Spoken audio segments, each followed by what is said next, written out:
నేను మీతో చెప్పగలిగే మాట ఏంటంటే, ఈ పూట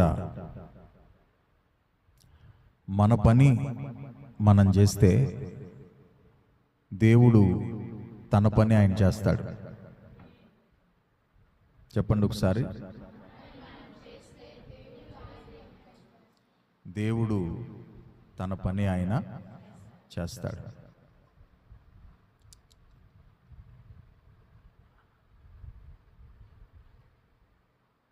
ఏంటి మనం చేసే పని అనంటే, దేవుడు ఏం చేయమంటున్నాడో అది మనం చేసే పని.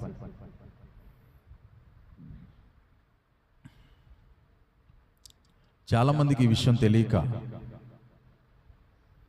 దేవుడు నా జీవితంలో పని చేయాలి, దేవుడు నా జీవితంలో కార్యం చేయాలి అని ఎంత కాలానికి కూడా ఒకవైపే ఆలోచించుకుంటూ వన్ సైడ్గానే పరిగెత్తుతూ ఉంటారు. కానీ దేవుడు తన పనిని మన జీవితంలో జరిగించాలి అనంటే మనం చేయవలసిన పనిని మనం చేయాలి. దేవునికి స్తోత్రం. ఆ నీళ్లు ద్రాక్షారసంగా మారాలి అనంటే పరిచారకులు చేయవలసిన పని పరిచారకులు చేయాలి. ఆమేన్. వారు నీళ్లను అంచుల మట్టుకు నింపాలి, నింపి విందు ప్రధాని దగ్గరికి తీసుకెళ్ళాలి. ఎప్పుడు దేవుడు తన పని చేయడానికి దేవునికి సమయం వస్తుంది మన పట్ల అంటే, ఆయన చెప్పిన పనిని చేసేటటువంటి వారు ఆయనకి కనబడినప్పుడు ఆయన తన పని చేయడానికి ఆయనకి సమయం వస్తుంది. అప్పుడు దాకా నా సమయం ఇంకా రాలేదమ్మా అని యేసు ప్రభుల వారు చెప్పారు. ఎప్పుడైతే మరియమ్మ గారు పరిచారకులను చూచి ఆయన మీతో చెప్పేది మీరు చేయండి అని అనిందో, వెంటనే ఆయనకి సమయం వచ్చింది. మీ కుటుంబాలలో, మన జీవితాల్లో కూడా దేవుని కార్యం జరగడానికి దేవుని సమయం మనకి రావాలి అని అంటే, ఆయన చెప్పేది చేసేటటువంటి పరిచారకులు ఆయనకి కనబడాలి.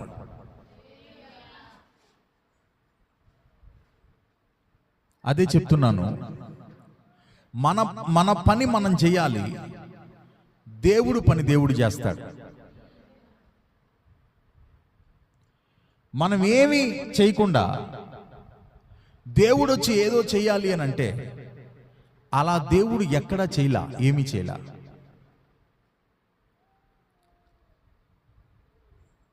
ఎప్పుడు దేవుడు అగ్ని ద్వారా వారి బిడ్డల్ని ఆయన ప్రత్యక్షపరుచుకున్నాడు లేక దర్శించుకున్నాడు అని అంటే, వారు బలిపీఠం కట్టినప్పుడు. వారు కట్టాల్సింది వారు కడితే, దేవుడు చేయాల్సింది దేవుడు చేస్తాడు. వారు చేయాల్సింది వారు చేసినప్పుడు, దేవుడు చేయాల్సింది మనం దేవుడికి చెప్పక్కర్లా.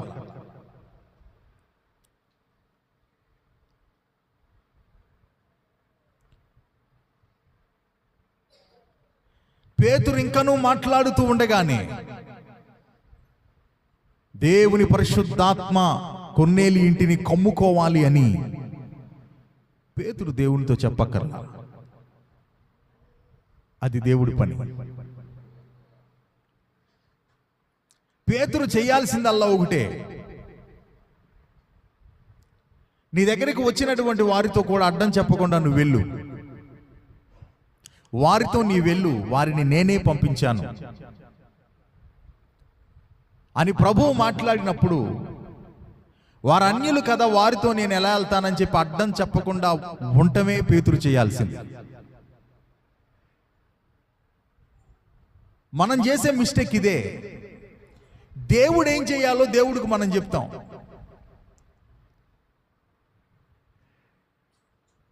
మనల్ని దేవుడు ఏం చేయమంటున్నాడో దాన్ని పక్కన పెడతాం.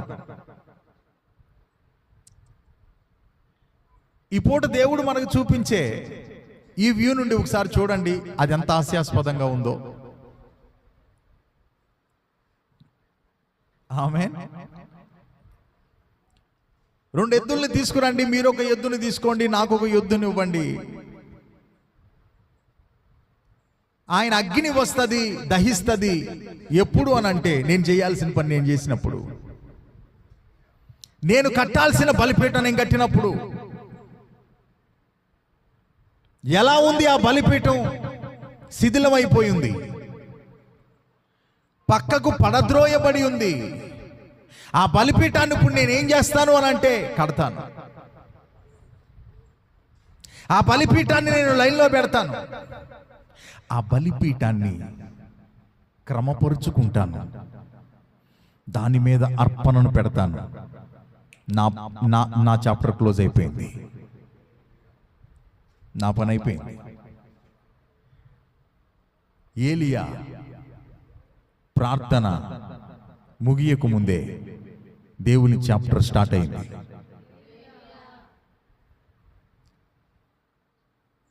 అది దేవుడు, ఏలియా దేవుడితో ఏం చేయాలో దేవుడు చేయాల్సింది పొసగుచ్చి చెప్పే పనిలో లేడు. ఆయన ఏం చేయాలో అది చేసే పనిలో ఉన్నాడు.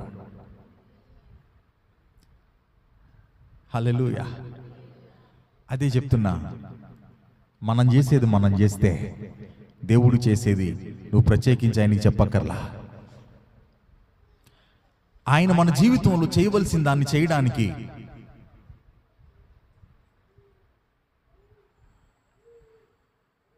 మనం చేసేటటువంటి దాన్ని ఆయన గమనిస్తున్నాడు.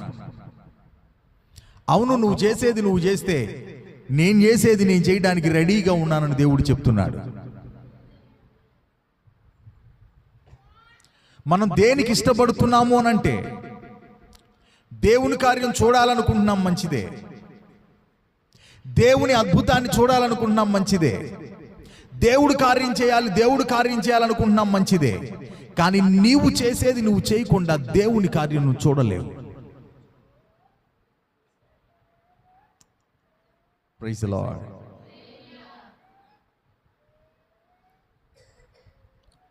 మరియ ఊరికే వచ్చి ఒక మాట చెప్పి వెళ్ళిపోలా.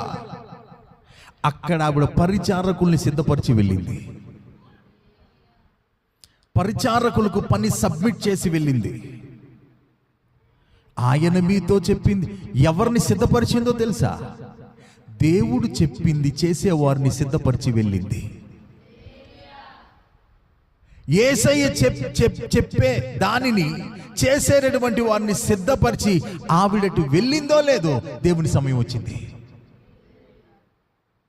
ఎప్పుడు నీ జీవితానికి దేవుని సమయం వస్తుంది అని అంటే, దేవుడు నీకు చెప్పింది చేసినప్పుడు. నేటి కాలపు సంఘం వారికి దేవుడు ఏం చేయమని చెప్పాడో దాన్ని వదిలిపెట్టి దేవుడు వారి జీవితంలో ఏం చేయాలా అనే దిశగా వారు పయనిస్తున్నారు. కాబట్టి పొరపాటు పడుతున్నారు, దేవుని కార్యాన్ని చూడలేకపోతున్నారు.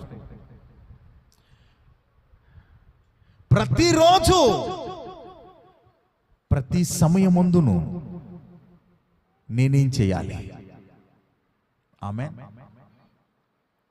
యేసయ్య లైఫ్ స్టైల్ మనం ఆలోచించగలిగితే, ప్రతిరోజు కూడా నేనేం చేయాలి అనేది యేసయ్య ఆలోచించాడు. దేవునికి స్తోత్రం. నేనేం తీసుకోవాలి అనేది యేసయ్య లైఫ్ స్టైల్లోనే లేదు. ఎవరైనా ఆయన దగ్గరికి వస్తే నేను వారికి ఏమి ఇవ్వాలి అనేది ఆలోచించాడు, కానీ వారి దగ్గర నుంచి ఏం తీసుకోవాలి అనే ఆలోచన ఆయనకి లేదు. నేనేం చేయాలి? ఆఖరికి గుడ్డివాడి దగ్గరికి కూడా వెళ్ళి కూడా ఆయన అంటాడు, నేను నీకేం చేయమంటావు? Praise the Lord. సృష్టికర్త సృష్టిలోనికి వచ్చి ఒక సాధారణమైన గుడ్డి వ్యక్తి దగ్గరికి వెళ్ళి నేను నీకేం చేయమంటావు అని అడుగుతున్నాడే. ఈ మాట సృష్టికర్తతో అడిగే సంఘం ఉందా?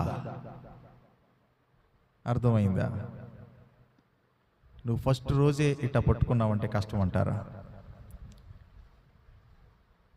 సృష్టికర్త ఈ సృష్టిలోనికి వచ్చి ఒక సాధారణమైన వ్యక్తి దగ్గరికి వెళ్ళి నన్ను నీకేం చేయమంటావు అని అడుగుతుంటే, సృష్టించబడిన నీవు నీ సృష్టికర్త దగ్గరికి వెళ్ళి లార్డ్ నన్నేం చేయమంటావు అని నీ ప్రేయర్ లైఫ్లో ఎప్పుడైనా అడిగినా నీకు తెలుసా?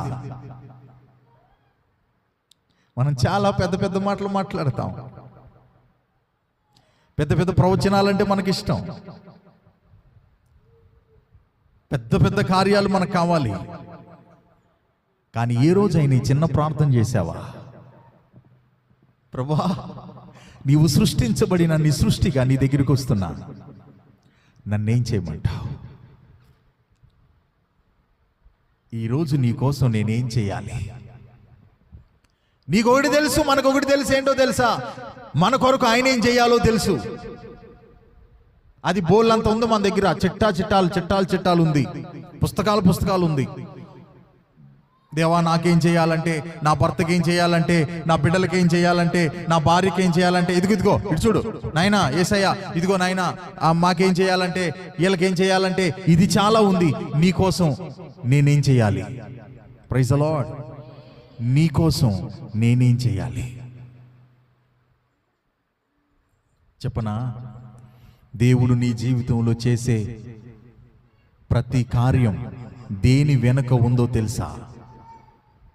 దేవుడు నీ జీవితంలో జరిగించే ప్రతి కార్యము యొక్క రహస్యం దేని వెనుక ఉంది అనంటే, నీ కోసం నేనేంటి ప్రభువా అనే దాని వెనకాల అద్భుతాలు దాగబడి ఉన్నాయి. దేవునికి స్తోత్రం. నీకోసం నేనేంటి ప్రభువా? నీకోసం నన్నేం చేయమంటావు ప్రభువా? ఆమేన్, హల్లెలూయా. అదే చెప్తున్నా, మనం చేసేది మనం చేస్తే దేవుడు చేసేది దేవుడు చేస్తాడు.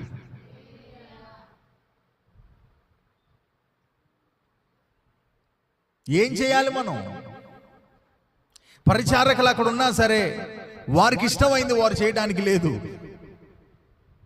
అక్కడ చాలా స్పష్టంగా ఉంది, ఆయన మీతో చెప్పున్నది చేయుడి. దేవునికి స్తోత్రం. మనకు అనిపించింది మనం చేస్తున్నాం, మనకు తోచింది మనం చేస్తున్నాం. మనకు అనిపించింది చేసుకుంటూ, తోచింది చేసుకుంటూ, దానికి ఒక ట్యాగ్ లాగ్ తగిలిస్తున్నాం, దానికి ఒక బోర్డు తగిలిస్తున్నాం. ఏంటంటే దేవుడు చెప్పాడు, దేవుడు చెప్పాడు, దేవుడు చెప్పాడు. హలో, నీకు దేవుడు చెప్తే నీలో మరి ఆ సంశయం ఎందుకు? నీకు దేవుడే చెప్తే నీలో ఆ గందరగోళం ఎందుకు? దేవుడు చెప్తే విందు ప్రధాని దగ్గరికి కూడా వెళ్ళి ఇవ్వడానికి ఏమాత్రం వెనకడుగు వెయ్యనంత ధైర్యం వస్తుంది. నీళ్లు కదా తీసుకెళ్లేది, ద్రాక్షారసం అని చెప్పమన్నాడు కదా. డోంట్ వరీ, చెప్పింది దేవుడు, చెప్పింది నా యేసు. వారు చాలా స్పష్టంగా, ధైర్యంగా ఆ పని చేయగలిగారు, చెయ్యగలుగుతారు. Praise the lord. మనం చేసిందల్లా మనం చేసి అది దేవుడు చెప్పాడని తగిలించమాకండి. దేవుడు చెప్పింది మనం చేస్తే మన జీవితాల్లో చేయవలసింది దేవునికి మనం చెప్పక్కర్లా, ఆయన చేస్తాడు. దేవునికి మహిమ కలుగును గాక. హల్లెలూయా. అబ్రహామా, నీ ఉన్న ప్రదేశం నుండి, నీ ఇంటి వారి యొద్ద నుండి నేను నీకు అప్పుడు నేను నిన్ను, అదేంటి, నువ్వు ఆశీర్వదిస్తే కదా నేను వచ్చేది, నువ్వు ఆశీర్వదిస్తే కదా నేను సేవ చేసేది, నువ్వు ఆశీర్వదిస్తే కదా నీ కొరకు నేను నిలబడేది, నువ్వు ఆశీర్వదిస్తే కదా నేను మీటింగ్ పెట్టేది, నువ్వు ఆశీర్వదిస్తే కదా నేను ఉపవాస ప్రార్థనలు పెట్టేది. నువ్వు ఆశీర్వదిస్తే కదా నీ కొరకు నేను ఈ పని చేసేది. ఆహాహాహా. ముందు నువ్వు చేయాల్సింది నువ్వు చెయ్యి, అది నేను చెప్పింది చెయ్యి. నీకేం చేయాలో అది నేను చేస్తా. దేవునికి స్తోత్రం. నువ్వేం చేయాలో నేను చెప్పింది నువ్వు చేసినప్పుడు నీకేం చేయాలో అది నువ్వు నాకు చెప్పక్కర్లా. ఏమన్నాను ఇప్పుడు?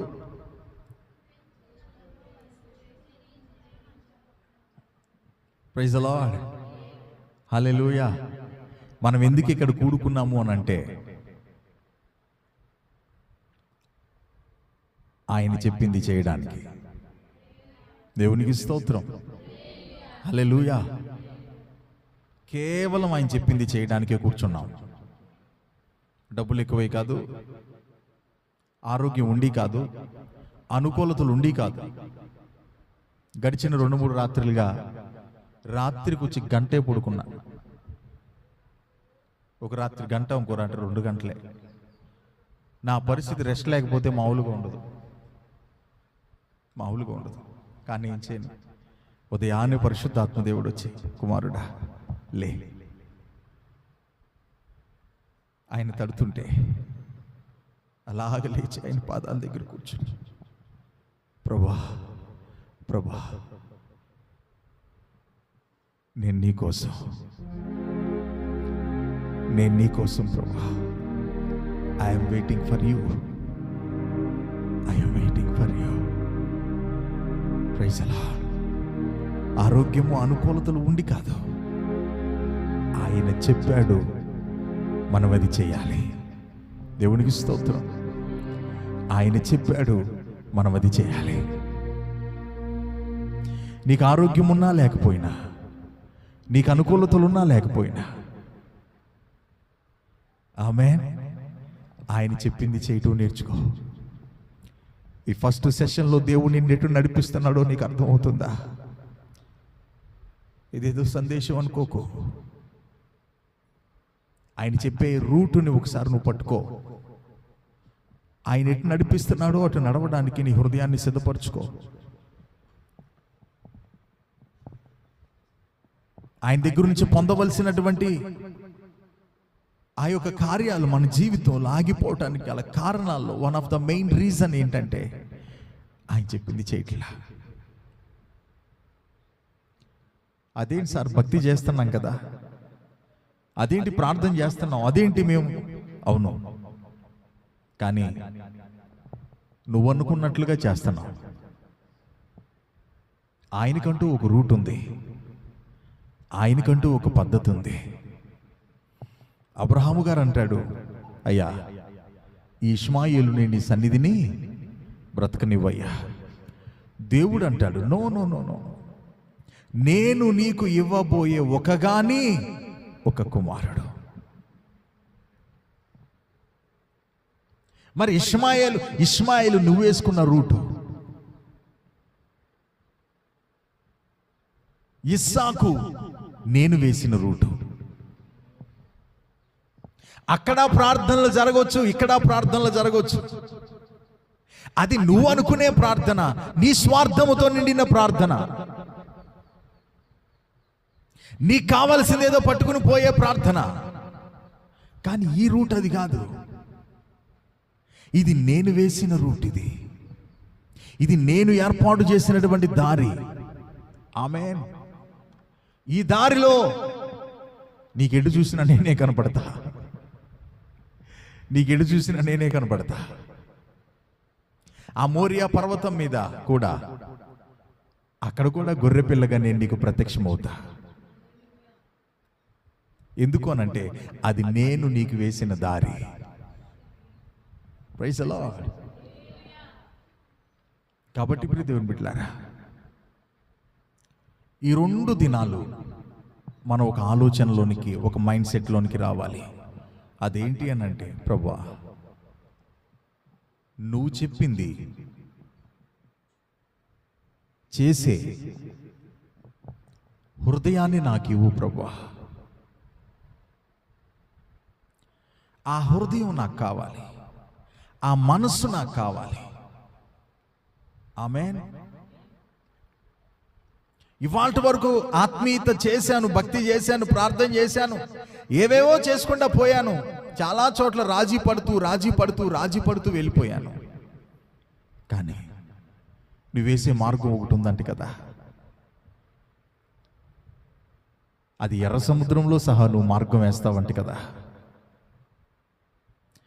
యోర్దాను అడ్డొచ్చినా సరే ఆ యోర్దానును ఆపి నిలిపి నీ ప్రజల్ని నడిపిస్తావంట కదా. ఆ మార్గం నాకు కావాలి. Praise the Lord. ఆ మార్గంలో నన్ను నడిపించు ప్రభువా అని మనం మన హృదయాలను సిద్ధపరుచుకునవలసిన వారమై ఉన్నాం. ఇంకా కాసేపు ఈ సెషన్ అయిపోద్ది, ఆ తర్వాత సాయంత్రం సెషన్కి వెళ్దాం, ఆ తర్వాత ఇక రేపు. అట్లా కాదు, ఒక పెనవేయబడే అనుభవంలోనికి. Praise the lord.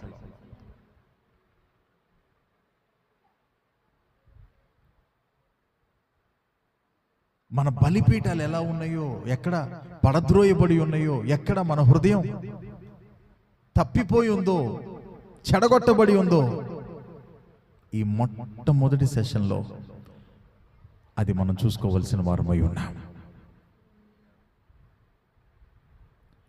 ఆయన చెప్పిన మాటను బట్టి మనం ఇక్కడ కూర్చున్నాం. యోవేలు గ్రంథంలోనికి రండి, 2వ అధ్యాయం. యోవేలు గ్రంథం 2వ అధ్యాయం 15వ వచనం.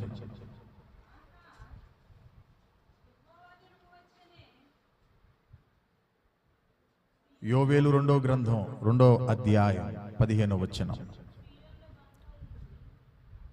సియోనులో బాకా ఊదుడి, ఉపవాస దినము ప్రతిష్ఠించుడి, ఉపవాస దినం ప్రతిష్ఠించుడి, వ్రత దినము నియమించి ప్రకటన చేయుడి, జనులను సమకూర్చుడి, సమాజ కూటము ప్రతిష్ఠించుడి, పెద్దలను పిలువనంపించుడి, చిన్నవారిని స్తన్యపానము చేయు బిడ్డలను తోడుకొని రండి. పెండ్లి కుమారుడు అంతఃపురములో నుండి పెండ్లి కుమార్తె గదిలో నుండి రావలియును. యెహోవాకు పరిచర్య చేయు యాజకులు మంటపమునకును బలిపీఠమునకును మధ్య నిలువబడి కన్నీరు విడువవలెను. Praise the Lord. హల్లెలూయా. ఇక్కడ దేవుడు ఏర్పాటు చేసిన ఒక ఉపవాసాన్ని మనం చదువుకుంటున్నాం. దేవుడు ఏర్పాటు చేసినటువంటి ఈ ఉపవాసంలో, ఆ ఉపవాస దినాన్ని మనం ఎలా ప్రత్యేకించుకోవాలి, మనం ఎలా ప్రత్యేకపరుచుకోవాలి, ఆమేన్, మనం ఎలా ప్రతిష్ఠించుకోవాలి, దాని ఇంపార్టెన్స్, అది ఎంత ప్రాముఖ్యమైనది అనేది ఇక్కడ మనకు కనబడుతుంది. ఉపవాస దినాన్ని మీరు ప్రతిష్ఠించండి అంటే ప్రత్యేకించండి, ఏర్పాటు చేసుకోండి. వ్రత దినాన్ని నియమించుకోండి. ఇక్కడికి మీరు ఎవరెవరిని పిలవాలి అనంటే, ఆమేన్, జనులను సమకూర్చండి, సమాజాన్ని సమకూర్చండి, పెద్దలను, చిన్నవారిని, పాలు తాగేటటువంటి బిడ్డలను, పెండ్లి కుమారుణ్ణి, పెండ్లి కుమార్తెను, యాజకులను. దేవునికి స్తోత్రం కలుగును గాక. అంటే ఉపవాస దినమునకున్న ప్రత్యేకత ఇక్కడ దేవుడు మాట్లాడుతున్నాడు.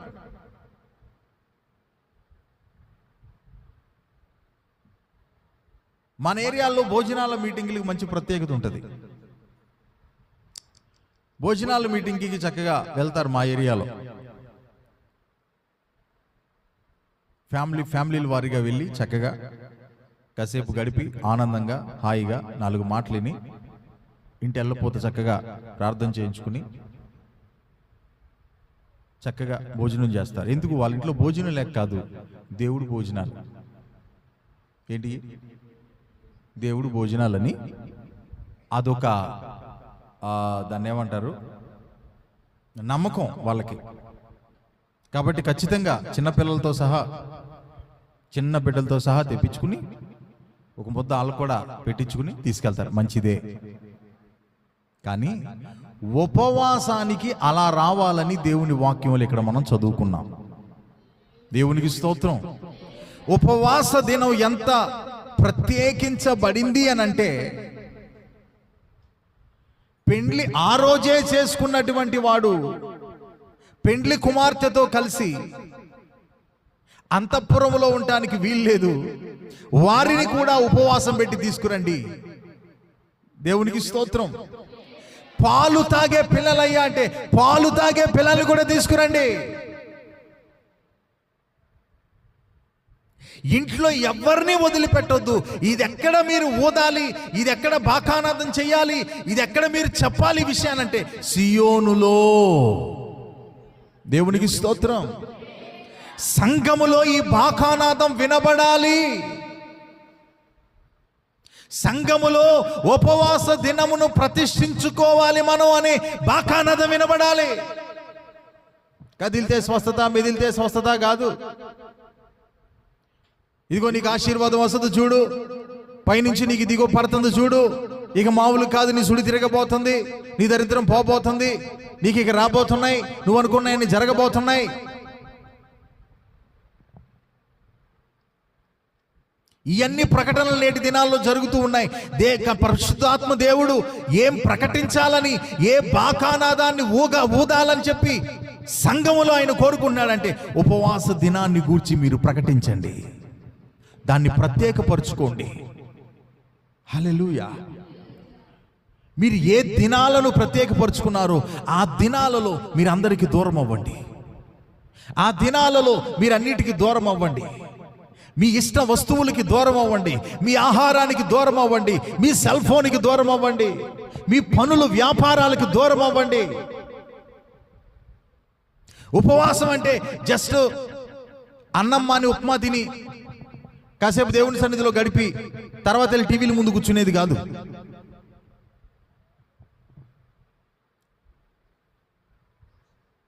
ఆహారాన్ని ఎలా పక్కన పెట్టాము, ఆహారాన్ని ఎలా పక్కన పెట్టాము,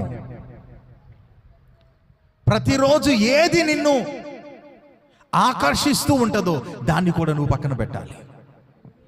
దేవునికి స్తోత్రం కలుగును గాక. పెళ్ళయిందండి ఆ రోజే. పెళ్ళి వ్యవహారాలు మామూలుగా ఉంటాయో చెప్పండి? చాలా చాలా పనులు ఉంటాయి, చాలా చాలా హడావుడిలో ఉంటారు వాళ్ళు.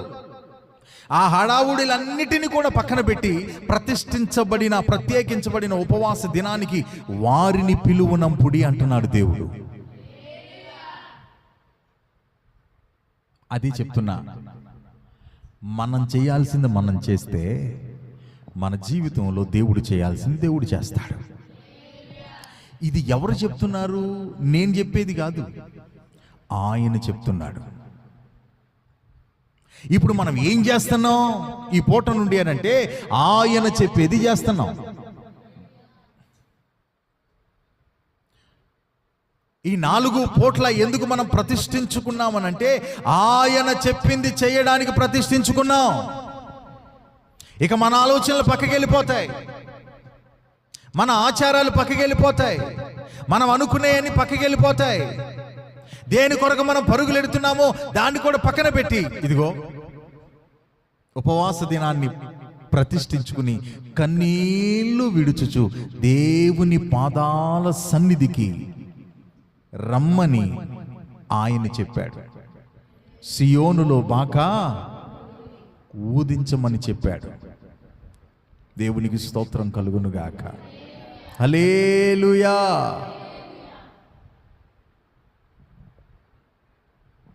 ఉపవాస దినంలో మెయిన్గా మనం దేని మీద పోరాడతాము అని అంటే ఉపవాస దినంలో శరీరం మీద పోరాడి శరీరం మీద ఒక విజయాన్ని పొందడానికి అద్భుతమైన అవకాశం ఉపవాస దినం. ఆమేన్. చాలా మంది ప్రార్థన అంటే ఇంట్రెస్ట్ ఉంటుంది, వాక్యం అంటే ఇంట్రెస్ట్ ఉంటుంది, మందిరం అంటే ఇంట్రెస్ట్ ఉంటుంది, చర్చ్ అంటే ఇంట్రెస్ట్ ఉంటుంది. కానీ శరీర సంబంధమైన కొన్ని ఆలోచనలు, కొన్ని తలంపులు, కొన్ని శరీర బలహీనతలు, వ్యక్తిగతమైనటువంటి కొన్ని బలహీనతలు వాళ్ళు వదిలిపెట్టుకోలేరు. అదొక లోపల గిల్టీ ఫీలింగ్ వారిని లాగుతూ ఉంటుంది వెనక్కి. నువ్వంతా బాగానే ఉంది కానీ ఈ విషయంలో తప్పిపోతున్నావు కదా, ఈ విషయంలో తప్పిపోతున్నావు కదా, ఈ విషయంలో తప్పిపోతున్నావు కదా, ఈ విషయంలో శరీరమే నీ మీద అధికారం చూపుతుంది కదా. అందరిలో ఉన్నప్పుడు బాగానే ఉన్నావు కానీ ఒంటరి అయిపోయినప్పుడు నీ కన్ను నిన్ను ఇబ్బంది పెడుతుంది కదా, నీ మనసు నిన్ను ఇబ్బంది పెడుతుంది కదా. దేవునికి ఇష్టం లేని పని ఫలాందని తెలిసినప్పటికీ కూడా ఇదిగో ఆ పనే నువ్వు చేయకుండా ఉండలేకపోతున్నావు కదా అనేటటువంటి ఒక గిల్టీ ఫీలింగ్. ఒక అద్భుతమైన శుభవార్త ఏంటో తెలుసా? శరీరాన్ని అధిగమించడానికి ఉపవాస ప్రార్థన అద్భుతమైన దేవుడు మనకిచ్చిన ఆయుధమై ఉన్నది. దేవునికి స్తోత్రం కలుగును గాక. దేవునితో నడవాలి అని ఆశపడిన ప్రతి ఒక్క బిడ్డకి కూడా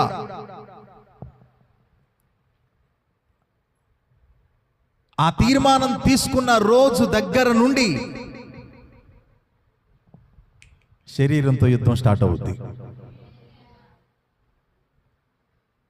ఒక ఆత్మానుసారిగా బ్రతకాలనుకునేటటువంటి వ్యక్తికి ఖచ్చితంగా శరీరం మీద యుద్ధం స్టార్ట్ అవుద్ది.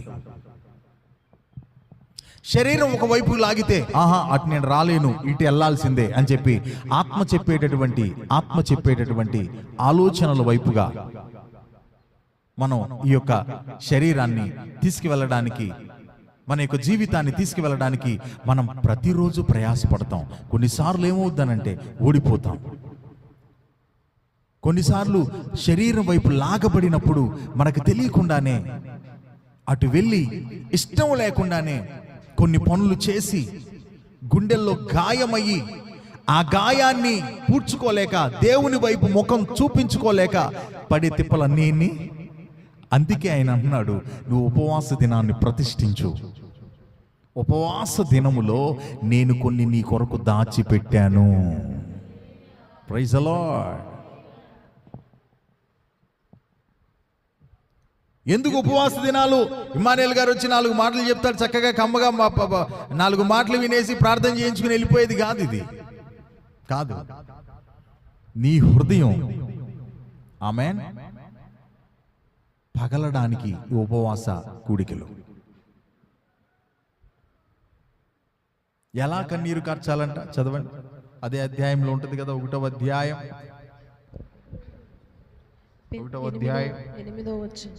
8వ చరణం చదవమ్మా. పెనిమిటిని పోయిన యవ్వనురాలు గోనె పట్ట కట్టుకుని అంగలార్చునట్లు నీవు అంగలార్చుము. దేవునికి స్తోత్రం. హల్లెలూయా. 7 కూడా చదవమ్మా. అవి నా ద్రాక్ష చెట్లను పాడు చేసి ఉన్నవి, నా అంజూరపు చెట్లను తుత్తునీయులుగా కొరికి ఉన్నవి. బెరడు ఒలిచి వాటిని పారవేయగా చెట్ల కొమ్మలు తెలుపాయెను. పెనిమిటిపోయిన యవ్వనురాలు గోనెపట్ట కట్టుకొని అంగలార్చునట్లు నీవు అంగలార్చుము. దేవునికి స్తోత్రం. మీరు చెప్పండి, పెనిమిటిపోయిన యవ్వనస్తురాలు ఏ విధంగా అంగలారుస్తుందో ఆ విధంగా అంగలార్చడానికి అవుద్దా?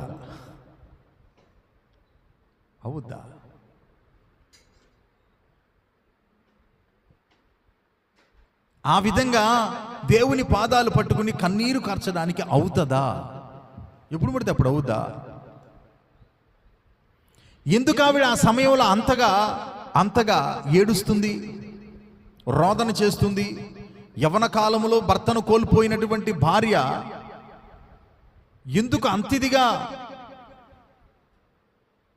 రోదన చేస్తుంది అనంటే,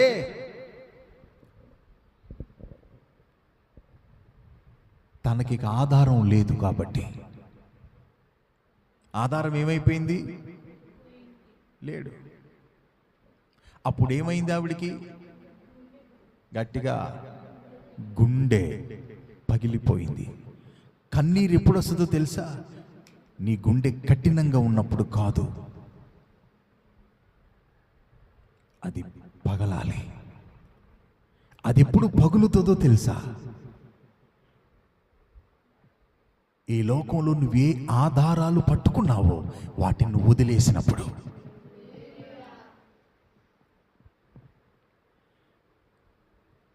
ఏది నీకు ధైర్యాన్ని ఇచ్చిందో, ఏది ఈ లోక సంబంధమైంది నీకు ధైర్యాన్ని ఇచ్చిందో, ఆ ధైర్యంతో నువ్వు బ్రతుకుతున్నావో దాన్ని వదిలేసినప్పుడు, నీకు ఏ ఆధారం లేనప్పుడు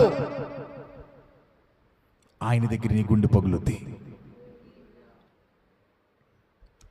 ఇక నాకు వేరే ఆప్షనే లేదు ప్రభా, వేరే ఆప్షనే లేదు ప్రభా. ఒక నిస్సహాయ స్థితిలో నేను నీ దగ్గరికి వస్తున్నాను ప్రభా. ఒక నిస్సహాయ స్థితిలో నేను నీ దగ్గరికి వస్తున్నాను ప్రభా. నీవు తప్ప ఇక వేరే దిక్కు నాకు లేదు.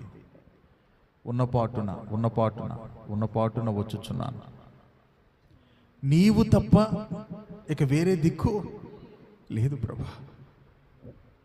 ఈ గుండె ఎందుకు పగిలిందో తెలుసా? ఇక ఈ లోకంలో నేను ఆధారం లేని వ్యక్తిని. నాకేదైనా ఆధారం ఉంది అంటే అది నువ్వే. ప్రైజ్ ది లార్డ్, హల్లెలూయా. మీకు తెలుసా హన్నా గుండె ఎప్పుడు పగిలిందో తెలుసా? తన భర్తతో కూడా షిలోహు అనే మందిరానికి వెళ్ళినంత వరకు కూడా ఆమె ఏమని అడిగేది? నాకు పిల్లల్ని ఇవ్వు. అరే, నీకు పిల్లల్ని ఇవ్వడానికి నేను దేవుణ్ణా? బిడ్డల్ని ఇస్తావా ఇవ్వా అంటే ఈవిడ ఆ భర్త మీద ఆధారపడి ఉంది కాబట్టి ఏనాడు షిలోహులోకి వెళ్ళి కన్నీరు గార్చలా. ఆమేన్. ఒకానొక రోజు వచ్చింది, ఇక భర్త మీద ఉన్న ఆధారాన్ని తీసుకుని అసలైన ఆయనతో కనెక్ట్ చేసుకుంది. హల్లెలూయా. అక్కడ గుండె పగిలిపోయింది. ఈ లోక సంబంధమైన ఆధారాలు నీ గుండెను పగలకుండా కఠినపరుస్తాయి. ఆమేన్. అందుకే పేతురుతో ఆయన అంటున్నాడు, నీ నావని వై, ఎందుకు?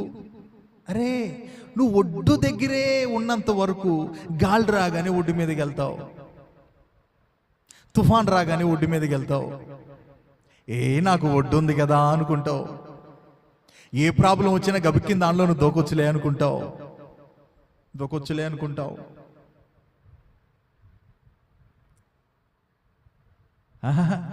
లోపలికి పద. ఈ గట్టుకి దూరమై ఈ ఒడ్డుకి దూరమవు. నీ ఒడ్డు నీ గట్టు నేనే అవుతా అక్కడ. ఆమేన్. అక్కడ నీకు గెటు చూసిన నేనే కనపడతా. అది ఎంత అద్భుతమైన అనుభవం తెలుసా? ఒక మిషనరీని దేవుడు అడవి మనుషుల మధ్యలోనికి సేవకై పంపించాడంట. చాలా దూరం పడవలో ప్రయాణం చేసి వెళ్ళాలి. ఆ అడవి మనుషులకున్న చరిత్ర ఏంటంటే, మనిషి వారి జాతికి సంబంధించని మనిషి కనబడితే వారు చంపుకుని తినేస్తారు. అలా వెళ్ళినటువంటి అనేకులను వారు అలాగే చేశారు. దేవుడు ఎప్పటి నుంచో మాట్లాడుతున్నాడు, ఈయన వెళ్ళట్లా. కానీ ఒకరోజు డేర్ చేశాడు. సొంతగా బోట్ ఒకటి సెట్ చేసుకుని వెళ్ళాడు. అక్కడికి వెళ్ళి చేరుకుని ఆ అడవి గట్టు మీదకి వెళ్ళి మోకాళ్ళేసి చేతులపైకి ఎత్తాడు. దేవా, నువ్వు చెప్పింది నేను చేశాను నాయన. దేవుడు అంటున్నాడు, ఆ బోటును పగలగొట్టే అన్నాడు. ఆ బోటును పగలగొట్టే. అయ్యా, వీళ్ళేమన్నా నా మీద అటాక్ చేస్తే అందులో పారిపోదామని వచ్చా, తెలుసు నాకు, ఐ నో దట్. అందుకే దాన్ని పగలగొట్టే అన్నాడు. ఎస్ బ్రదర్, దాన్ని పగలగొట్టేశాడు. ఇప్పుడు నేను నీతో వస్తా పద అన్నాడు. హల్లెలూయా. నీకెందుకు బిడ్డ ఈ లోక సంబంధమైన ఆధారాలు ఎందుకు? నేనేది మాట్లాడుతున్నానో మీరు అర్థం చేసుకుంటున్నారు అనుకుంటున్నాను. ఈ లోక సంబంధమైన ఆధారాలంటే భర్త భార్యతో ఉండకూడదనో, భార్య భర్తతో ఉండకూడదనో, బిడ్డలు ఉండకూడదు, అట్లా కాదు. నువ్వు ఏ ధైర్యాలు కలిగి ఉన్నావో ఈ లోకంలో, ఆమేన్, దేవునికి ఇవ్వాల్సిన ఆధారపు ప్లేస్ని నువ్వు దేనికి ఇచ్చావో అయ్యేందుకు అంటున్నాను. నేనంటే నేను కాదు, మనందరితో పరిశుద్ధాత్మ దేవుడు అంటున్నాడు. అందుకే నీ నామని గట్టు నుండి దూరం తీసుకపో. అక్కడికి సునామీ వచ్చినా నీకు నేనే దిక్కవుతా, గట్టు దిక్కవదు. దేవునికి స్తోత్రం. అక్కడ గాలులు వచ్చినా, తుఫాన్లు వచ్చినా, ఏమొచ్చినా నీకు ఇక నేనే, నువ్వు నా వైపే చూస్తావు. చాలా మంది భక్తి చేస్తున్నారు, ఎలానో తెలుసా? వారికి చాలా గట్లు ఉన్నాయి, వారికి చాలా ఆధారాలు ఉన్నాయి, వారు అనుకున్నదల్లా చేయొచ్చు. చర్చికి వెళ్ళి కాసేపు కూర్చొని రావచ్చు. వీరిని ఆయన అనబోతున్నాడు, వీరెవరో నాకు తెలియదు, ఐ డోంట్ నో, మీరెవరో నాకు తెలియదు. అయ్యా మీ నామాన్ని మేము ప్రార్థన చేసాం, మీ నామాన్ని ప్రవచించాం, సో వాట్?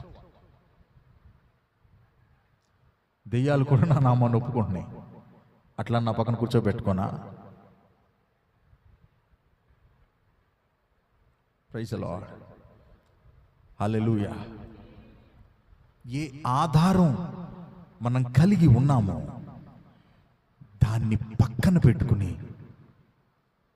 గుండె పగిలిన స్థితిలో నీవే నా ఆధారం ప్రభు అంటూ ఆయన పాదాల దగ్గరికి వెళ్ళడానికి ఉపవాస ప్రార్థన.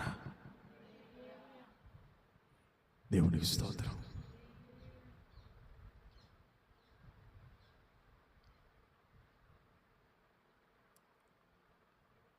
Thank you Holy spirit.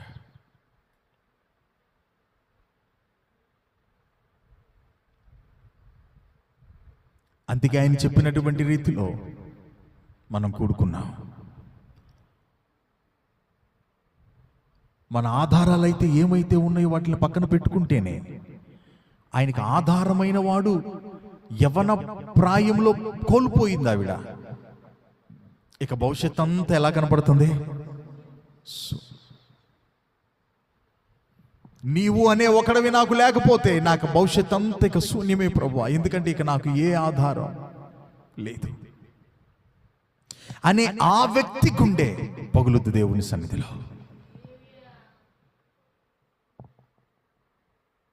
ప్రభు చెప్తున్నాడు, నీ ఉపవాస దినాన నువ్వు అలాగూ ప్రార్థన చేయాలి. 4 కునుకులేసి కాసేపు సెల్ ఫోన్ చూసుకుని కాసేపు ఆవులిచ్చుకుంటా, వీళ్ళు ఎవరైనా ఉంటే దయచేసి మీరు ఇంటికి వెళ్ళి పడుకోవచ్చు, నాకు మందితో పని లేదు. దేవుని గుండె కలిగిన కొంతమంది ఉన్న వారితో నా తండ్రి రాజ్యాన్ని కడతాడు. దేవునికి స్తోత్రం. ఎందుకు ఉపవాస దినాన్ని మనం ప్రతిష్ఠించుకున్నదంటే మన వస్త్రములను కాకుండా, చదవండి ఒకసారి 13 యోవేలు 2:13 చదవండి.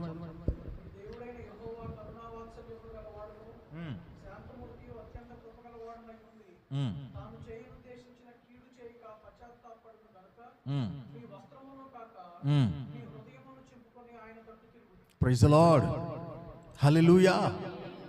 మీ వస్త్రములను కాక, ఇదిగో ఇదిగో మనం ఇక్కడ కూడుకున్నది. అందుకే అదే మాటతో పరిశుద్ధాత్మ దేవుడు ప్రారంభించాడు. ఏంటి? నువ్వు చేయాల్సింది నువ్వు చేయి, నేనేం చేయాలో అది నువ్వు నాకు చెప్పక్కర్లా. మనం 2వ మాటలో బిజీగా ఉన్నాం, ఫస్ట్ వదిలిపెట్టేశాం. మీలో ఏ వ్యక్తి అయినా 1వ క్లాస్కి వెళ్ళకుండా 2వ క్లాస్ చదివారా? 10th పాస్ అవ్వలే కానీ ఇంటర్మీడియట్ వెళ్తానంటే కుదురుద్దా మాస్టర్ గారు? ఏమైనా రిక్వెస్ట్ చేస్తారా మీరు? ఆమేన్. మొదటి దొదులు పెట్టేసాం మనం, రెండోది కావాలని ప్రయాసపడుతున్నాం. కాబట్టి పరిశుద్ధాత్మ దేవుడు మనకు తెలియపరుస్తున్న విషయం ఏంటంటే, నువ్వు చేయాల్సింది నువ్వు చేయి, నేను చేయాల్సింది నేను చేస్తా. Praise God. నువ్వు చేయాల్సింది నువ్వు అనుకున్నది కాదు, నేను చెప్పింది చేయి.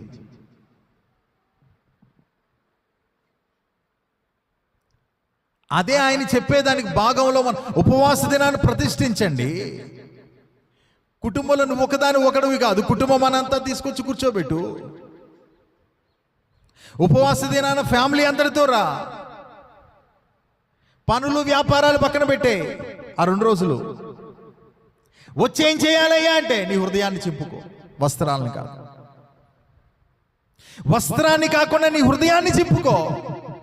కన్నీళ్లతో ఆయన పాదాలు పట్టుకో. నీకేం చేయాలో నేను చూస్తా. ఎందుకంటే నేను చెప్పింది నువ్వు చేసావు కదా, నేను చెప్పింది నువ్వు చేసావు కదా. ఇక నీకు చేయాల్సింది నువ్వు నాకు చెప్పే వరకు నేను ఆగను. కాబట్టి మన జీవితాల్లో పలాంది జరగాలి జరగాలి జరగాలి అనుకుంటున్నా, అది జరగట్లా. ఎందుకు అనంటే, ఆయన అంటున్నాడు, అది నువ్వు నాకు చెప్పక్కర్లా అని. అది నువ్వు నాకు చెప్పక్కర్లా. నేను నీతో చెప్పింది ఏదైతే ఉందో అది నువ్వు చెయ్యి, అది నువ్వు పట్టుకో. ఎప్పుడు గుండె పగులుద్ది అనంటే, నీ ఆధారాలు ఏవైతే ఉన్నాయో వాటిని వదిలిపెట్టేసుకో.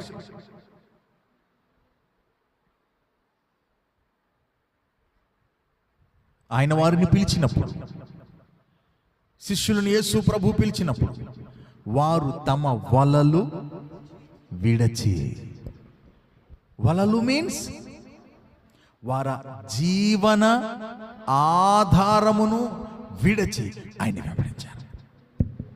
దేవునికి స్తోత్రం.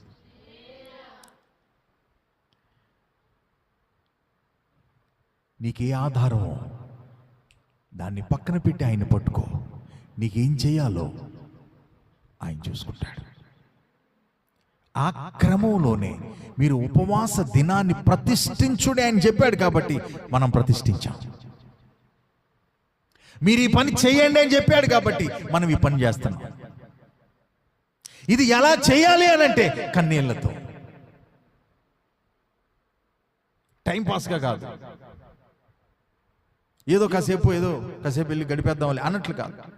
అన్నట్లయితే అసలు ప్రయోజనమే లేదు. మనం ఇక్కడ కూడుకున్న దానికి ప్రయోజనమే లేదు. కాదు, ఈ దినాల్లో నా గుండె పగలాలి. ఇది నా దేవుడు కొరకు ప్రత్యేకించబడిన దినం. నా బిడ్డలతో కూడా నేను లిమిట్గానే మాట్లాడతా.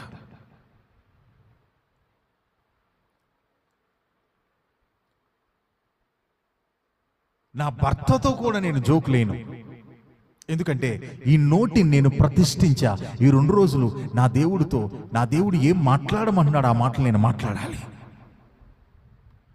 వినను, రీల్స్ చూడను, ఇక అవి చూడను. ఎందుకంటే వీటిని ప్రతిష్ఠించాను నేను దేవుని స్వరాన్ని వినడానికి.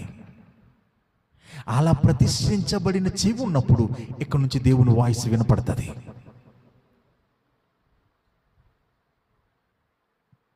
అందుకే ఆయన మాట్లాడుతూ ఏమన్నాడు అని అంటే, చెవి గలవారు. అక్కడ ఉన్న వాళ్ళందరికీ చెవులు ఉన్నాయి. ప్రతిష్ఠించబడిన చెవులు గురించి ఆయన మాట్లాడుతున్నాడు. దేవునికి స్తోత్రం. ఈ మొదటి పూటలో అలాగ దేవుని మీద ఆధారపడతాం. దేవుని మీద ఆధారపడటం అంటే ఏంటో తెలుసా? ఇప్పుడు నీకున్న ఆధారాన్ని వదిలిపెట్టుకోవటం. ఆమేన్. ఇప్పుడున్న ఏదైతే ఆధారాలుగా మనకు ఉన్నాయో వాటిని పక్కన పెట్టి, నీవే నా ఆధారం ప్రభా. హృదయాన్ని చింపుకున్న స్థితిలో, నా గుండెల్ని పగలగొట్టుకున్న స్థితిలో, కన్నీళ్లతో నేను నీ పాదాల దగ్గరికి వస్తున్నాను ప్రభా. Praise God. హల్లెలూయా. మరొక చిన్న మాట ఏంటంటే, ఉపవాస దినాన్ని ప్రతిష్ఠించుకున్నప్పుడు మొట్టమొదటిగా మనం చేయాల్సిన పని, మనల్ని మనం చూసుకోవాలి. చెప్పండి, మనల్ని మనం చూసుకోవాలి. ఇవాళ వరకు వాళ్ళని చూసాం, వీళ్ళని చూసాం, వాళ్ళ లోపాలు చూసాం, వీళ్ళ లోపాలు చూసాం. ఆడు మంచోడు కాదన్నాం, వీడు మంచోడు కాదన్నాం, వాళ్ళ తేడా అన్నాం, వీళ్ళు తేడా అన్నాం. ఆగు, హలో, ఆగు. ఈ దినాలలో అలాగే నువ్వు చెప్పి నీ సమయాన్ని వ్యర్థపరచుకోకుండా నిన్ను నువ్వు చూసుకోవాలి. 6వ అధ్యాయం మత్తయి సువార్త. హోలీ స్పిరిట్. 16వ వచనం. మీరు ఉపవాసం చేయనప్పుడు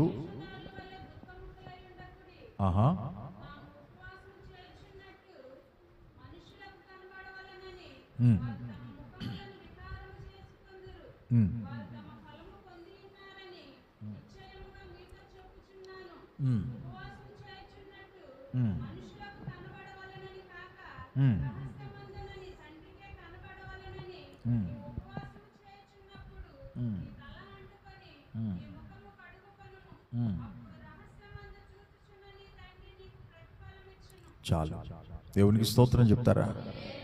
praise the Lord. Amen, amen. దేవుడు మిమ్మల్ని దీవించును గాక. God bless you. దేవుడు మీకు మేలు చేయును గాక. ఆమెన్. మీ కలతల్లో నుండి నా తండ్రి మిమ్మల్ని బయటపడేయును గాక. ఈ ఉపవాస దినాలలో దేవుని పాదాల దగ్గర మీ హృదయాన్ని క్రొమ్మరించుచూ ఉండగా నా తండ్రి కనికరం మీ మీదకి పొంగి పొర్లి వచ్చునుగాక. Praise the Lord. అద్భుతమైన మాట కదా. ఏంటిది? రహస్యమందు చూచు. అంటే నీ ఉపవాసం నిన్ను ఎటు నడిపిస్తుందో తెలుసా? మీ నాన్న కళ్ళల్లో పడేలాగా చేస్తుంది. వావ్.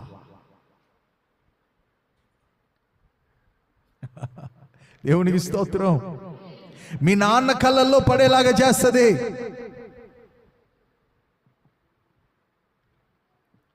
ఎందుకు ఈ ఉపవాసం నీకు అలా చేస్తుందనంటే, ఉపవాసం ఎలా చేయాలని చెప్తున్నాడు.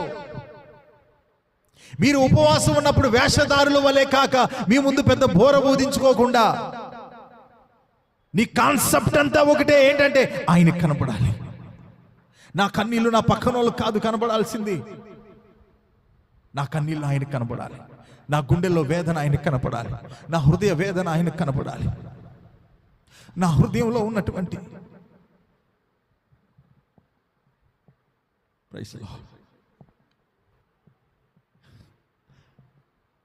నీ తండ్రి నిన్ను దర్శించేటటువంటి టైం అది నీకు ఎట్టిదో నీకు అర్థం కానప్పుడు నువ్వు ఒక పిల్లవాడి వల్లనే నువ్వు ఉంటావు. ఈ ఉపవాసం నేను ఎక్కడికి నడిపిస్తుందో తెలుసా? మీ నాన్న కళ్ళు నీ మీద పడే దగ్గరికి నడిపిస్తుంది. ఊరికి అన్నం మానుకుని వచ్చి కూర్చుంటే ప్రయోజనం ఉండదు. ఏం చెయ్యాలి అంటే నీ ముఖాన్ని కడుక్కో, నీ తల అంటుకో, నీ తలలో ఉన్నటువంటి ఆలోచనలన్నీ ఆయన దగ్గర కడుక్కో. నీ ముఖాన్ని కడుగుతున్నప్పుడు కళ్ళు, నోరు, చెవులు నీకు తగులుతాయి కదా, వీటిని కడుక్కో. లేనిపోయిన వాటిని చూసి చూసి చూసి చూసి మీ నాన్న కన్నులు నీ మీద పడకుండా చేశాయి నువ్వు చూసిని.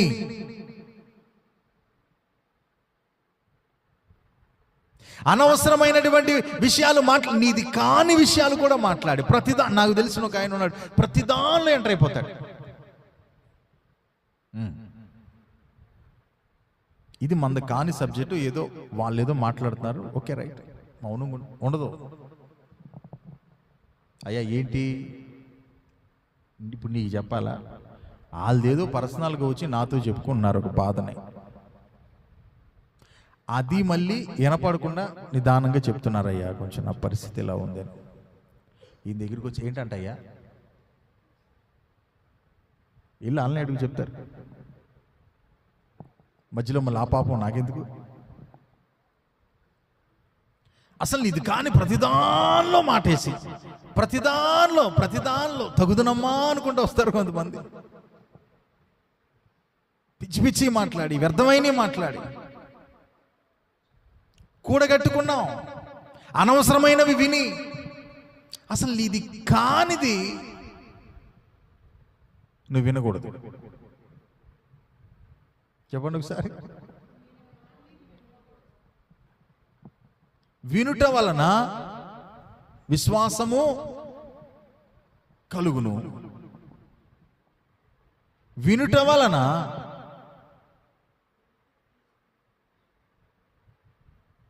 విశ్వాసము పోవును.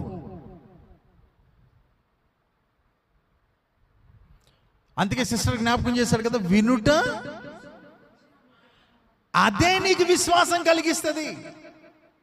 అది కాకుండా నీది కాని ప్రతిదీ నువ్వు వింటాం కనుక నేర్చుకున్నావంటే ఉన్న విశ్వాసం పోయిద్ది. దేవునికి స్తోత్రం, హల్లెలూయా.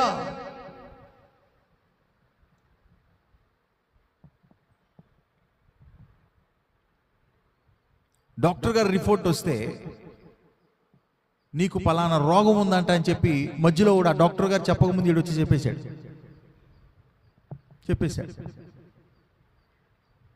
ఆ రోగం ఉందని చెప్పి చెప్పగానే వాడు పేషెంట్ అయిపోయాడు. జస్ట్ విన్నాడంతే. అప్పుడు దాకా బాగానే ఉన్నాడు, అప్పుడు దాకా బాగానే తిన్నాడు, అప్పుడు దాకా చాలా హ్యాపీగా ఉన్నాడు.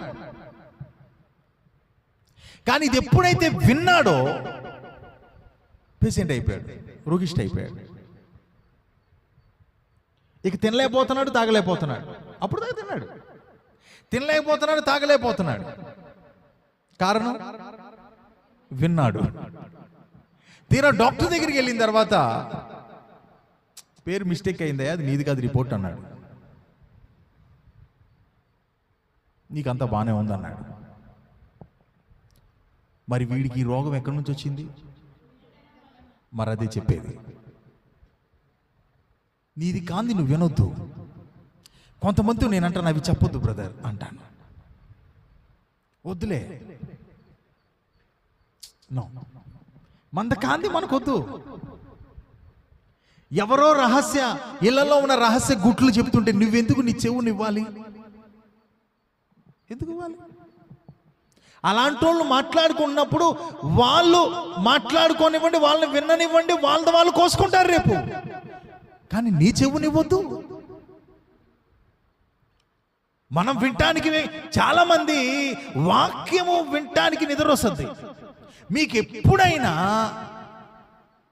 ఈ లోక సంబంధమైన వాటిని ఏమంటారు, ముచ్చట్లు ఉంటాయి చూసారా, అవి మాట్లాడుకుంటే ఎవరైనా ఇట్లా అంటాం చూసారా మీరు?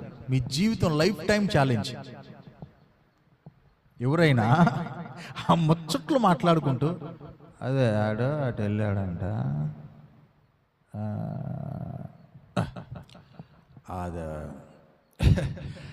అదే అటు వెళ్ళి ఇప్పుడు ఏం చెప్తున్నాను నేను, అనుకున్న విధానాన్ని ఎప్పుడైనా చూసారా? చూడరు, మీ బతుకులో చూడరు. కానీ ఇక్కడ చూడు, ఈ స్టార్టింగ్ మాట ఇది, ఇట్టా ఇట్టా ఇట్టా ఇట్టా ఇట్టా ఇట్టా అని నాకు భయం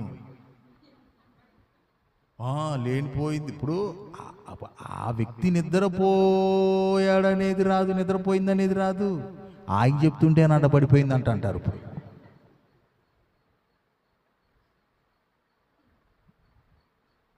నా భయం నాది.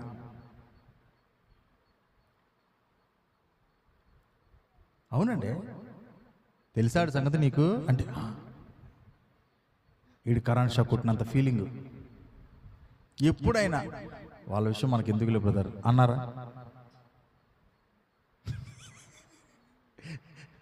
మా అన్నయ్య నీకు తెలిసి చెప్పేశాడు, దేవునికి స్తోత్రం.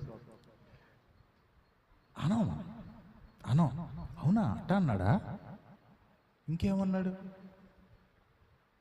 నీకు తెలుసా, ఏ వినికిడి ద్వారా నీకు విశ్వాసం కలుగుతుందో అదే వినికిడిలో నుంచి నీకు విశ్వాసం పోతుందని. దేవుడు నీలో విశ్వాసమును నింపడానికి ఏ చెవిని ఉపయోగించుకుంటున్నాడో దాన్ని తీసేయడానికి అపవాది అదే చెవిని ఉపయోగించుకుంటున్నాడని తెలుసా?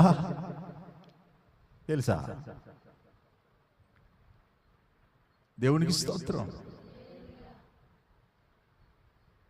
అందుకే ఆయన అన్నాడు, నీ ముఖాన్ని కడుక్కో. ఉపవాసం ఉన్నామంటే ఉన్నాం కదా, ముఖాన్ని కడుగో. కళ్ళతో చూసావు కదా, చెవుతో విన్నావు కదా, నోటితో మాట్లాడావు కదా, నీ మనసులో ఎన్నో పెట్టుకున్నావు కదా. ఉపవాస దినాన ఎవ్వరి మీద ఏమున్నా మీకు ఇవాళ తీసేసుకోండి. ఎందుకంటే వారి మీద మీరు అది పెట్టుకుని ప్రార్థన చేసిన దేవుడు వినడు. వాళ్ళు రాకుండా ఉన్నా బాగుండేది ఇట్లాంటి ప్రతిజ్ఞలు. మొదటి రోజు అయ్యగారు ప్రతిజ్ఞలు చేపిస్తున్నాడు మాతో. మరి అంతే, ఎక్కడైనా ప్రతిజ్ఞ ఎప్పుడు చేస్తారు బ్రదర్ మీ స్కూల్లో? అది అసెంబ్లీ ఎప్పుడు అంటున్నా, అయిపోయిన తర్వాత ముందా? మరి అదే ఇది అసెంబ్లీ. ఈ అసెంబ్లీలో నువ్వు ప్రతిజ్ఞ చేస్తేనే సాయంత్రం సెషన్ ఉంటుంది, లేకపోతే ఇంకోళ్ళని పిలిపించేస్తే ఇక్కడికి వాళ్ళు చెప్పుకుంటారు. మీరు దేవునికి స్తోత్రం. ఈ గందరగోళం అంతా లేకుండా సాయంత్రం వస్తే సరిపోయేదేమో. ఆమేన్, హల్లెలూయా.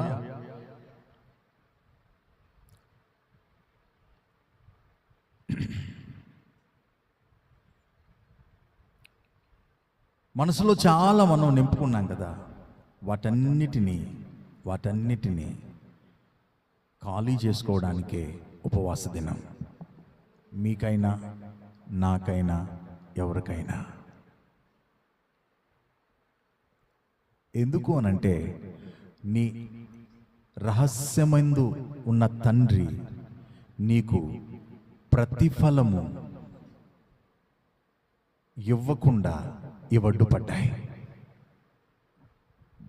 విననేరకుండునట్లు మందము కాదు, రక్షింప నేరకుండునట్లు నా హస్తము కొరచ కాలేదు.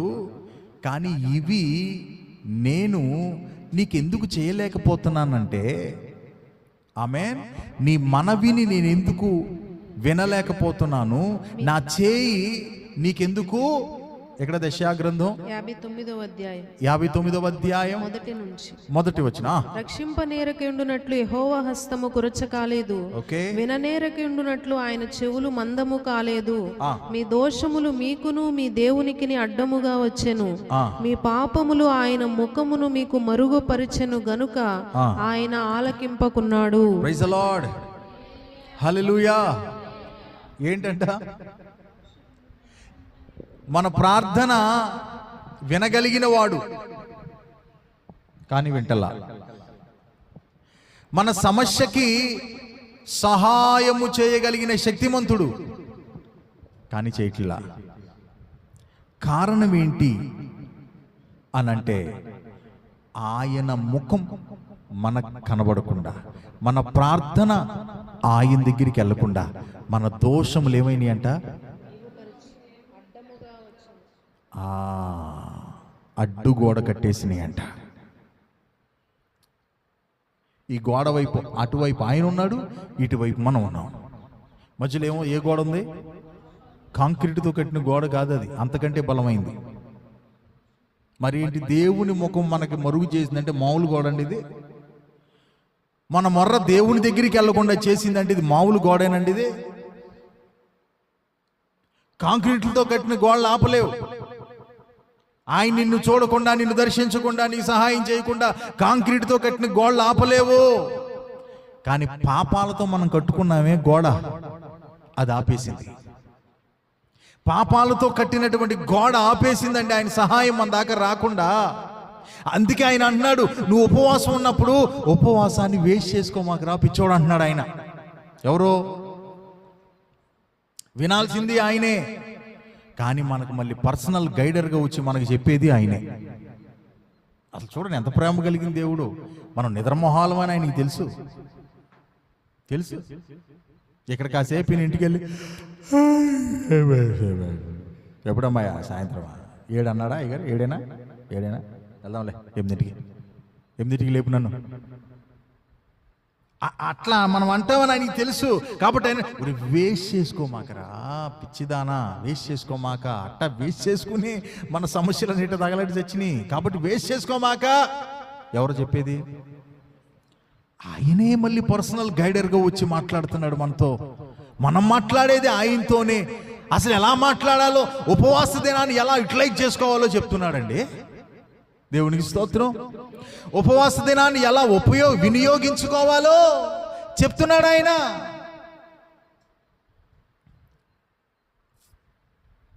కాబట్టి నీవు కడగబడవలసినవి గనక నీవు కడుక్కోగలిగితే అప్పుడేమవుతుందో తెలుసా? ఈ మధ్యలో ఉన్న అడ్డుగోడ తొలగిపోతుంది. అప్పుడు ఆయన ముఖం నీకు స్పష్టంగా కనబడుతుంది. నువ్వు మాట్లాడేది ఆయన దగ్గరికి వెళ్ళిపోతుంది. ఆయన హస్తం నీ మీదకి వస్తుంది. ప్రైజ్ ది లార్డ్, హల్లెలూయా. అంటే మన ఉపవాస దినం ఏం చేయాలి అని అంటే, మనల్ని మన రహస్యమందు చూచు మన తండ్రికి కనబడే ప్లేసులోనికి తీసుకెళ్ళాలి. అవునా? మన తండ్రికి మనం కనబడే ప్లేసులోనికి తీసుకెళ్ళాలి మన ఉపవాస దినం. అది చేస్తే అలా చేయబే బేటా ఉపవాసం అంటున్నాడు ఆయన. ఉంటే అలాంటి ఉపవాసం ఉండి అంటున్నాడు.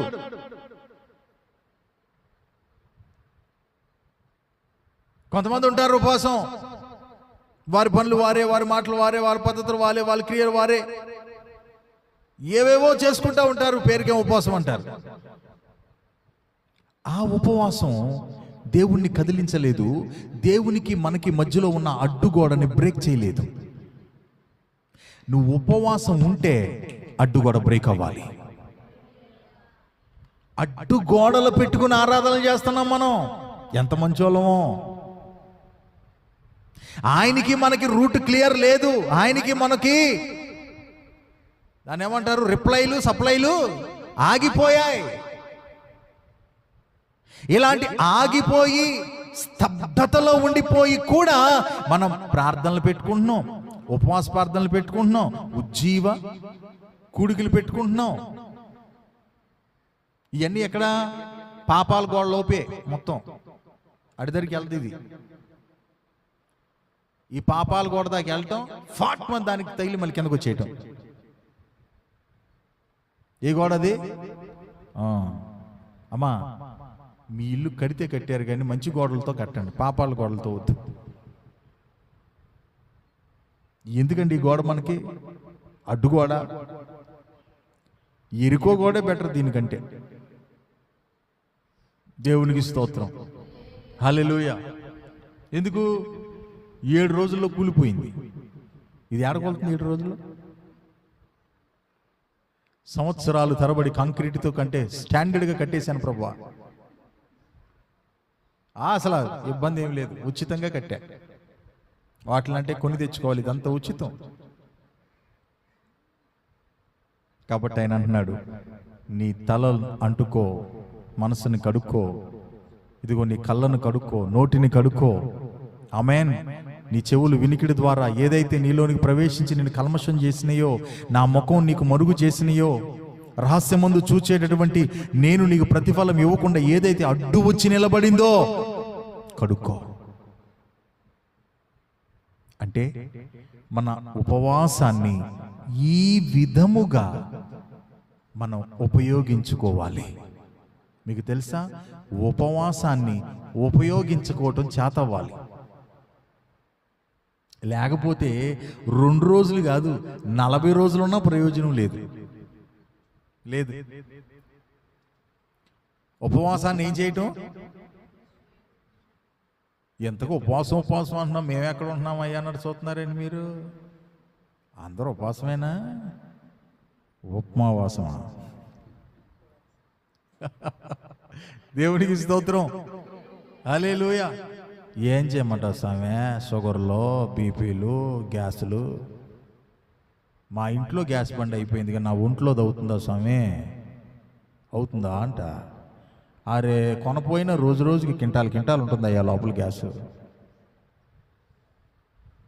తింటలేదు కదా, తగ్గుద్దని డాక్టర్ దగ్గరికి వెళ్తే తినపోతేనే అది వచ్చేద్దామా అన్నాడు. తినపోయినా వచ్చేస్తున్నాను. ఆయనకి ఏం చేయండి అని గ్యాస్తోనా? కాబట్టే మీకు ఉప్మా ప్రిపేర్ చేశాడు అయ్యగారు, సర్వదా ఆలోచించి. దేవుని చేశారా ఇంతకే? దేవునికి స్తోత్రం, హల్లెలూయా. ఏదో అంత తీసుకుని ప్రాణాన్ని నిలబెట్టుకుని దేవుణ్ణి వేడుకోవడానికి.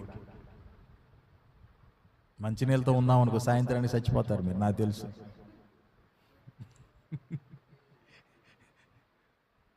అది కాళ్ళు చేతులు లాక్కొచ్చేసి ముఖం పీకిపోయి కళ్ళేమో గుంటలు పడిపోయి వికారంగా తయారై వచ్చారనుకో, నేను పడిపోతాను ఇక్కడ మిమ్మల్ని చూసి. కాబట్టి అంత తీసుకోండి, కానీ వ్యర్థపరచుకోవద్దు. సెల్ ఫోన్తో గడపొద్దు. మీలో ఎంతగా దేవుని వాక్యం ఫలిస్తుందో అంత మేరకు మాత్రమే ఇక్కడ నుంచి రివీల్ అవుద్ది. ఇది గుర్తుపెట్టుకోండి. మీరు వేస్ట్ చేసే విధంగా ఉంటే ఇక్కడ నుంచి అసలు రాదు. అది నా చేతుల్లో లేదు. ఒక మంచి టాపిక్ని మీకోసం నేను సిద్ధపరచుకోవాలా, నాకు అసలు అది అక్కర్లా. నేను ఎరుగుదును, నా దేవుడు నా కోసం టాపిక్ ప్రిపేర్ చేసి ఇవ్వటం ఎరుగుదును. ఇకపోతే మనకిప్పుడు మన టాపికల్ మెసేజెస్ కాదు ఇవి. మన హృదయాలను చింపుకునే సమయం, మన హృదయాన్ని పగలగొట్టుకునే సమయం. ఏ ఆధారాలు మనకున్నాయో వాటన్నిటిని పక్కకు నెట్టి నీవే నా ఆధారం అయ్యా అని చెప్పి ఆయన పాదాలు పట్టుకునే సమయం. అర్థమైందా? ఆధారాలంటే కొంతమందికి ధనం, కుటుంబం, బిడ్డలు, భర్త, భార్య. భర్తను భర్తగా ఉండనియండి, భర్తను ఆధారం, దేవుడికి ఇవ్వాల్సిన ప్లేస్ ఇవ్వకండి. డబ్బును వినియోగించుకోండి, అంతేగాని డబ్బుని దేవుణ్ణి చేయకండి. అదే నా సమస్త ఆధారం అనుకోకండి. అదే నిన్ను దేవుడి నుంచి దూరం చేస్తుంది.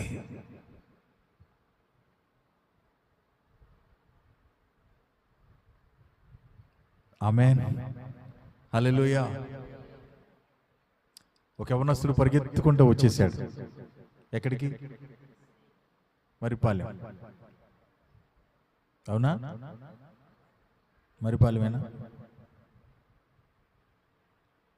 యేసయ్య దగ్గరికి ధనవంతుడైన యవనస్తుడు పరిగెత్తుకుంటూ ఆయన దగ్గరికి వచ్చి, అయ్యా, నిత్యరాజ్యానికి వారసుని అవ్వాలంటే నేనేం చెయ్యాలి అని ఎందుకు అడిగాడు? నేర్చుకోవడానికి కాదు, ఆల్రెడీ నేను చేస్తున్నానని చెప్పడానికి. మన కథలు ఎక్కడన్నా చేయొచ్చు, మనలో అన్నమాట, ఆయన దగ్గర కాదు. అవునా? ఇట్లాగే సాధు సుందర్ సింగ్ గారు, ఈ పాయింట్ గుర్తుపెట్టుకోండి, మళ్ళీ అటు వెళ్తే ఇది మర్చిపోతాను ఒక్కోసారి నేను. సాధు సుందర్ సింగ్ గారు రోడ్డు మీద నడుచుకుంటూ వెళ్తుంటే ఇద్దరు దొంగలు వేషం వేస్తారన్నమాట. వాళ్ళు అలాగా డబ్బులు సంపాదించుకుంటారు.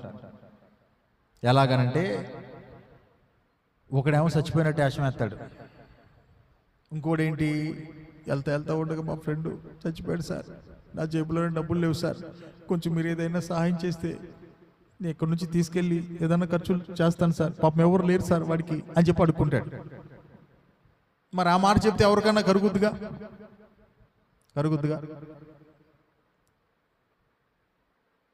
అలా ఎవరికి తోచింది వాళ్ళు ఇస్తూ ఉంటారు. అలా ఇదొక కొత్త ట్రిక్. ఇదేదో బాగున్నట్టుంది అనుకోమాకన్నా మళ్ళీ. ఈ కొత్త ట్రిక్లో డబ్బులు సంపాదిస్తూ ఉంటారు దొంగలు, ఇద్దరు దొంగలు యవనస్తులు. ఒకరోజు సాధు సుందర్ సింగ్ గారు వస్తుంటే ఇదే డ్రామాని అక్కడ ప్లే చేశారు. ఇక ఆయన దగ్గర ఏముంటే ఆయన దగ్గర ఏమి లేవు. రక్త హస్తాలు కలిగిన దైవజనుడు,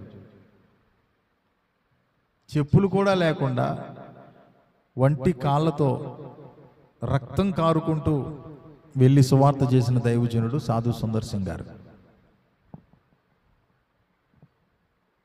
దేవునికి స్తోత్రం. నా ఇవ్వటానికి ఏముంది, ప్రార్థనే కదా ఉన్నది. కాబట్టి సరేలేయా, మరి నా దగ్గర ఏమో మీకు ఇవ్వడానికి ఏమీ లేదు, నేను ప్రార్థన చేస్తాను దేవుడు ఏదైనా కనికరించాలని, ఆ కనికరం మీకు దొరుకుద్దిలే అని, అయా పరిస్థితి ఇలా ఉంది మీరు సహాయం చేయండి అయ్యా అని చిన్న ప్రార్థన చేసి వెళ్ళిపోయాడు. ఆయన అటు వెళ్ళగానే వీడు గబగబా వెళ్ళి, అరే ఆయన వెళ్ళిపోయాడు వెళ్ళి అని అంటున్నాడు. వీళ్ళు ఎట్లా, ఒరే యాక్టింగ్ చేసిన సార్లేరా, నటించాలంటే జీవించేస్తున్నావు నువ్వు, బాగా సీనియర్ అయిపోయారు నువ్వా అని చెప్పి ఆయన అటు వెళ్ళాడు. వెళ్ళిపోయాడు, ఆయన కనపడట్లేదు. లేగు సాల్లే సాల్లే అగోరిచ్చిన సాల్లే లే, ఎక్కడ చచ్చిపోయాడు. ఉరే ఉరే ఉరే అని ఎంత ఊపినా సరే ఒరే లేదు అరే లేదు, పోయాడు. ఏడు గుండె జారిపోయింది. ఈ ట్రిక్స్ వేసి వేసి కదా మన డబ్బులు సంపాదించుకునేది. అదే చెప్పేది, అందరి దగ్గర ట్రిక్స్లు వేయకూడదు, నీకు ట్రిక్స్ అయిపోద్ది అప్పుడు.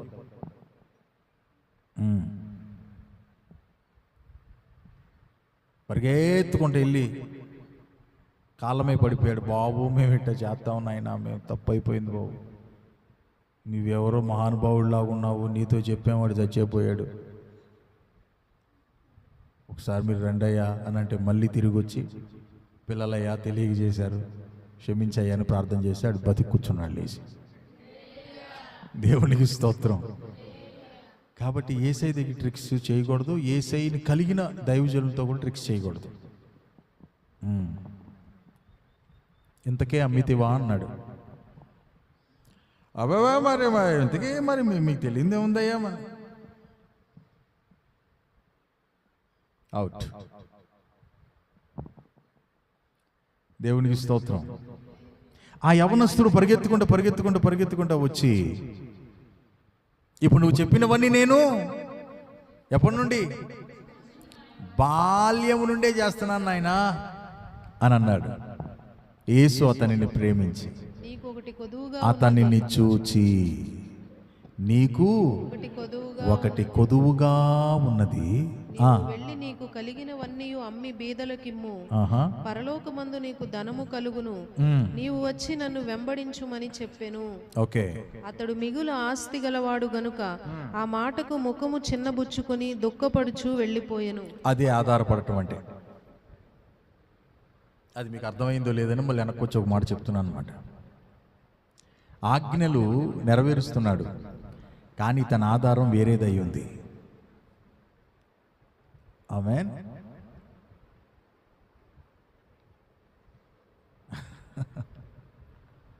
ప్రభు దగ్గరికి పరిగెత్తుకుంటూ వచ్చాడు, కానీ తన ఆధారం వేరేదై ఉంది. ఆజ్ఞలు నెరవేరుస్తున్నారా మీరు? ఎక్కడ తప్పకుండా. ఏంటయా ఆజ్ఞలు నెరవేరుస్తున్నాను అంటున్నావు, ఫలాందు నువ్వు ఇది ఉన్నావు కదా అని అనలా దేవుడు. అంటే కారణం ఏంటి? ఆజ్ఞలు నెరవేరుస్తున్నాడు, పాటిస్తున్నాడు.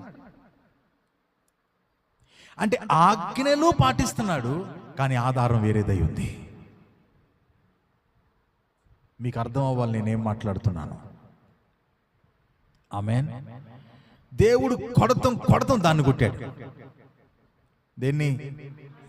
ఏది ఆధారమై ఉందో ఆ ఆధారాన్ని వదిలే నువ్వు నన్ను ఆధారంగా చేసుకో, నన్ను వెంబడించన్నాడు. అతడు మిగుల ఆస్తి గలవాడు గనుక చిన్నబుచ్చుకొని దుఃఖపడుచు, మరొకసారి వ్యసనపడుచు వెళ్ళిపోయాను. ఆమేన్. That not simple thing. మన ఆధారాన్ని పక్కన పెట్టుకోవటం. మరి ఆస్తి కలిగిన వాళ్ళ పరిస్థితి అంతా ఇంతేనా?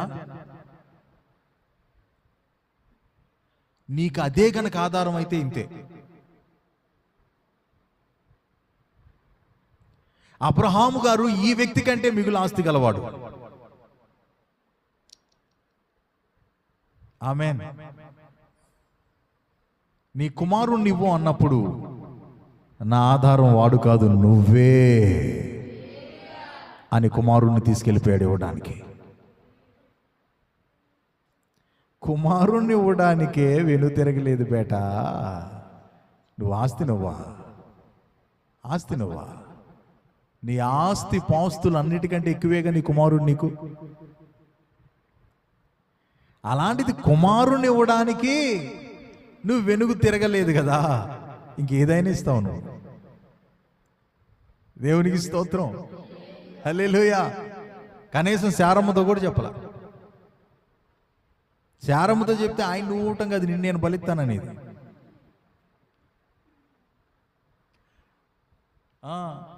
ఎందుకంటే మరి 10 సంవత్సరాలు వృద్ధుడు ఈవిడికంటే ఆయన.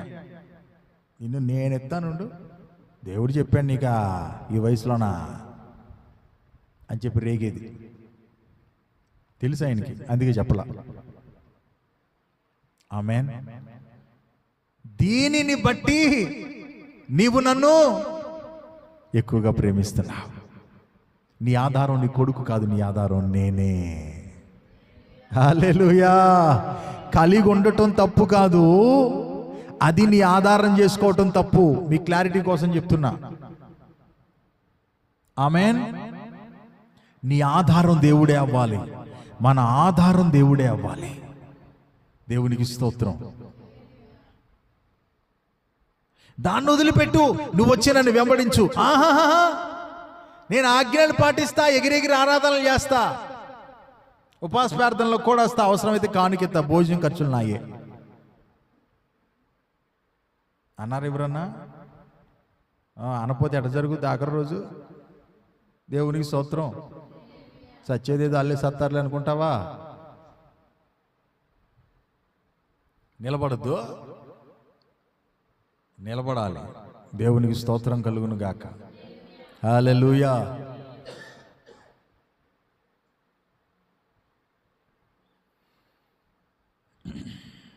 నేను ఇది చేస్తాను నాయనా, పాటలు పడతానయ్యా, ప్రార్థన చేస్తానయ్యా. ఈ మాట అక్కడక్కడ ఈ మధ్య అక్కడక్కడ 4 మాటలు కూడా చెప్తున్నానయ్యా. మీరు కూడా ఇస్తారా? చిన్న సాక్ష్యం చెప్తాను. ఎక్కడంట? చర్చిలో అయ్యారు మీటింగ్లో ఇద్దానంటే సాక్ష్యం చెప్తాడంట. అక్కడక్కడ చెప్తున్నా. అక్కడక్కడ చెప్తున్నావా? బానేలే బాబు, ఇది ఈజీయే.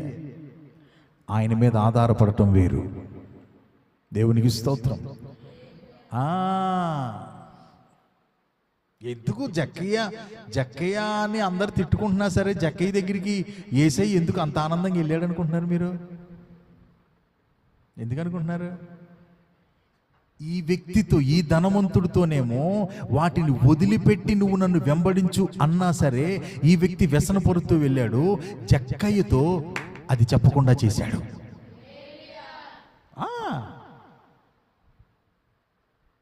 మనకు అర్థం అవ్వాలి. నాకు అదే ఆశ్చర్యం.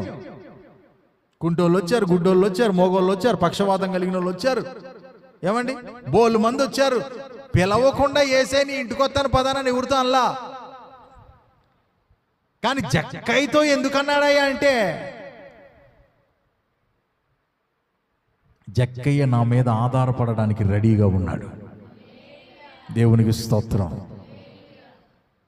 అరే చెప్పినా చేయలాడు, పక్కన వ్యసన పడుతూ వెళ్ళిపోయాడు, దుఃఖపడుతూ వెళ్ళిపోయాడు.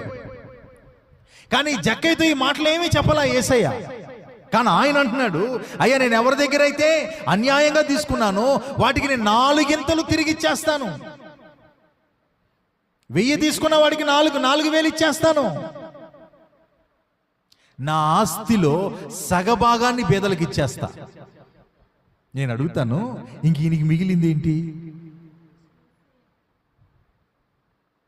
ఆమేన్. మరి ఒకంత తీసుకుంటే 4 ఇచ్చేస్తే, ఆస్తిలో సగభాగమేమో పేదలకు ఇచ్చేస్తే ఏం లేదు, ఎంటీ. ఉన్నదల్లా ఒక్కడే, ఆయన పేరు నజరేయుడైన యేసు. చప్పట్లు కొట్టండి యేసయ్యకి. హల్లెలూయా, ప్రైజ్ ది లార్డ్. ఇతడును మనకు కొన్ని ఆయన ఎందుకు అన్నాడు తెలియదు. ఇది తెరవబడితేనే మనకు తెలుసుద్ది మాట. ఇతడును అబ్రహాము కుమారుడు. అక్కడ తన కుమారుని ఇవ్వడానికి వెను తీయలా, అది అబ్రహాము రేంజి. ఇక్కడ ఈయనకున్నదంతా కూడా నా కొరకు వ్యయపరుచుకోవడానికి వెనకడుగేలా. నేను అబ్రహాం కొడుకునే అంటున్నారు కొంతమంది. నీ తలకాయ ఎక్కడ అబ్రహాం కొడుకువి? కానుక వేసేటప్పుడు ఒక అమ్మ పాపం నా చేతిలో పెట్టి ముడిచేస్తుంది. ఏంటి గట్టిగా మునగడ తీసేస్తుంది. అమ్మ చేయి నొప్పిస్తుంది. ఆగమ్మ సాల్లే, చూపించాలి ఎవరికి. చేతలేదు ఇది ముందు.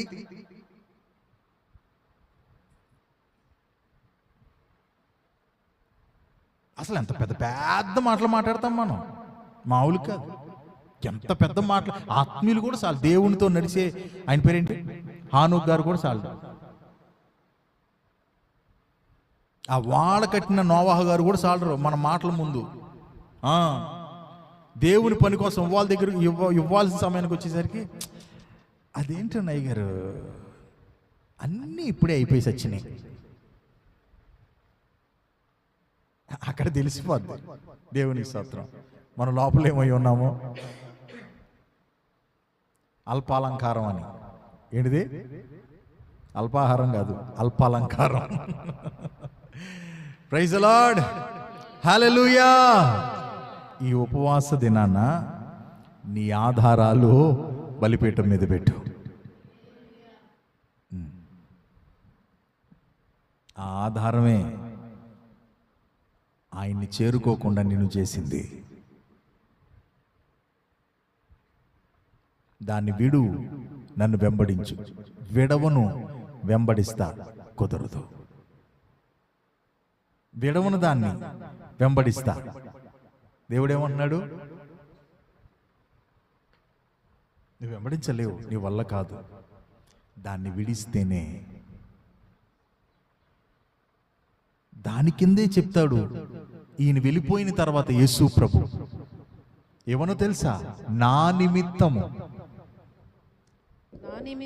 సువార్త నిమిత్తము ఇంటినైనను అన్నదమ్ములనైనను అక్క చెల్లెండ్రనైనను, లిసన్ కేర్ఫుల్లీ, తల్లిదండ్రులనైనను పిల్లలనైనను భూములనైనను విడిచిన వాడు ఇప్పుడు ఇహమందు హింసలతో పాటు నూరంతలుగా ఇండ్లను, అన్నదమ్ములను, అక్క చెల్లెండ్రను, తల్లులను, పిల్లలను, భూములను రాబోవు లోకమందు నిత్య జీవమును పొందునని మీతో నిశ్చయముగా చెప్పుచున్నాను. దేవునికి స్తోత్రం. ఇది చదివిన తర్వాత అతనంత దాన్ని ఏమంటారు, అదృష్టం లేని వ్యక్తిని ఏమంటారు? దురదృష్టవంతుడు ఇంకొకరు లేడనిపించింది. ఇళ్ళనైనను భూములనైనను, ఆమె అక్క చెల్లెళ్ళు, అన్నయ్య, మరదలు ఈ పక్కన పెట్టిన కాసేపు మన ఆస్తి విషయం మాట్లాడుకుందాం. ఇల్లు, భూములు, ఆస్తి ఇదే కదా. ఆ ఆస్తిని అమ్మే కదా ఇచ్చేసేనని వెంబడించన్నాడు. దాన్ని పట్టుకునే కదా ఈయన వెళ్ళిపోయాడు. కానీ ఈయన గనక అది చేసి ఉంటే, ఈయనకి ఇప్పుడు 100 కోట్లుంటే 100 కోట్లుంటే ఇది చేసినందుకు 100 × 100 కోట్లు అయ్యేదంట. ఇది తెలియక మన సరిగ్గా దేవుడికి పోవం. నిజం, వాక్యంలో చాలా స్పష్టంగా ఉంది. అక్కడ ఏమని? ఇహమందును పరమందును. దేవునికి స్తోత్రం, హల్లెలూయా. ఎంతంట? 1 × 100, 100 రెట్లు. ఇప్పుడు యేసయ్య చెప్పిన మాటిని ఈయన కనుక అలా ఇచ్చేసి యేసయ్యని వెంబడిస్తే ఇప్పుడు ఆయన ఆస్తి ఎంత అయ్యేది? చెప్పండి సార్, మాస్టర్. 100 రెట్లు అయ్యేది. ఆమేన్. కానీ ఆయన 1% కోసం వెళ్ళిపోయాడు యేసయ్యని వదిలిపెట్టుకుని. అందుకే ఆయన అంటున్నాడు, నీకున్న దాని మీద నువ్వు ఆధారపడితే నీవు కూర్చుకునేది కొంత పిచ్చోడా, దాన్ని వదిలిపెట్టి నువ్వు నా కోసం రా. ఆమేన్. నేను నిన్ను మనుష్యులను పట్టు జాలరుగా చేస్తా. నేను నిన్ను ఆశీర్వదించబడిన వ్యక్తిగా నేను చేస్తా. భూమి యొక్క ఉన్నత స్థలముల మీదకి నేను నిన్ను ఎక్కిస్తా, దేశం యొక్క ఉన్నత స్థలముల మీదకి. కానీ వదిలిపెట్టుకోవటం అది మనకి కష్టంగా ఉండొచ్చు. కానీ ఈ ఉపవాసం నీకు ఏ విధంగా సహకరించాలో తెలుసా? ఏదైతే వదిలిపెట్టవలసిన దాన్ని పట్టుకున్నామో ఆ ఆధారాల్ని వదిలిపెట్టి యేసయ్య పాదాలు పట్టుకోవలసిన వారమై ఉన్నాం. ప్రైజ్ ది లార్డ్, హల్లెలూయా. వాటిని వదిలిపెట్టే యేసయ్యా, నీ పాదాల దగ్గరికి వస్తున్నాను నాయన, నీ పాదాల దగ్గరికి వస్తున్నాను నాయన. నా ముఖం కడుక్కుంటున్నాను నాయన, నా కళ్ళను చెప్పాలి కడుక్కుంటున్నాను, నా అంతరంగాన్ని కడుక్కుంటున్నాను, నా తలలో ఉన్న ఆలోచనలను కడుక్కుంటున్నాను, నా స్థితిగతులు నేను కడిగేసుకుంటున్నాను. ఈ ఉపవాస దినాన్ని నేను వ్యర్థపరచుకోను. ఈ ఉపవాస దినంలో నేను కడుగుకోవడానికి ఉపవాస దినాలు నేను ఉపయోగించుకుంటాను. నా శరీరాన్ని అధిగమించడానికి ఉపవాస దినాలు నేను ఉపయోగించుకుంటాను. మీకు ఇష్టం లేనిది వదిలిపెట్టుకోవడానికి ఈ ఉపవాస దినాలను ఉపయోగించుకుంటాను. నేను ఏదైతే ఆధారాలుగా చేసుకున్నానో, ఇర్మియా గ్రంథంలో దేవుడు చెప్తాడు కదా, నా జనులు 2 తప్పులు చేశారు. 2 తప్పులు, 2 నేరములు చేశారు. ఒకటి ఏంటంటే జీవ జలముల నది అయిన నన్ను వదిలారు. రెండోది ఏంటంటే నీళ్లు పోసిన నిలవలేని తొట్లను తమ చదువు నాన్న తీసావమ్మా.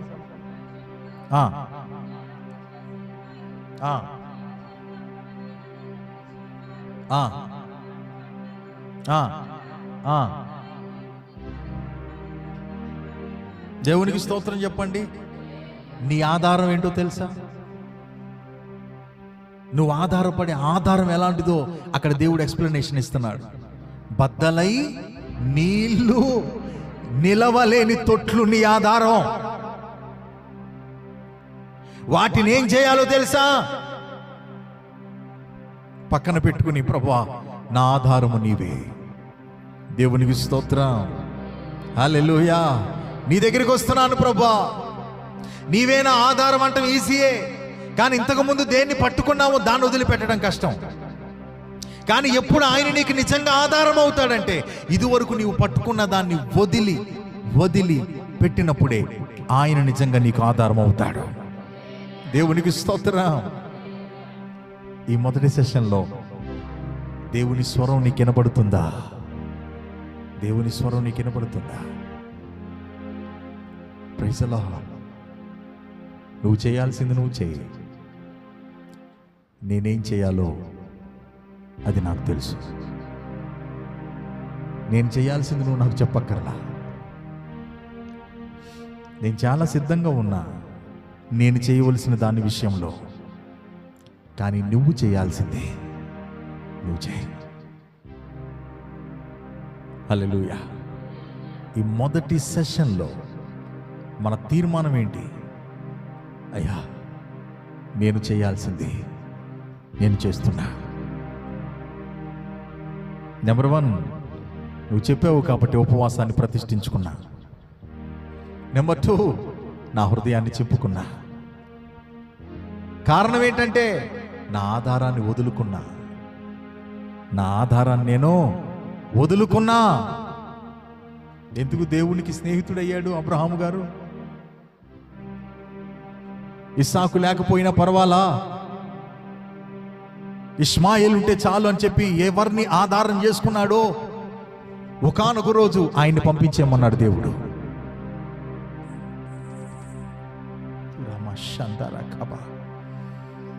ఎంత పెయిన్ అది, ఎంత బాధ అది,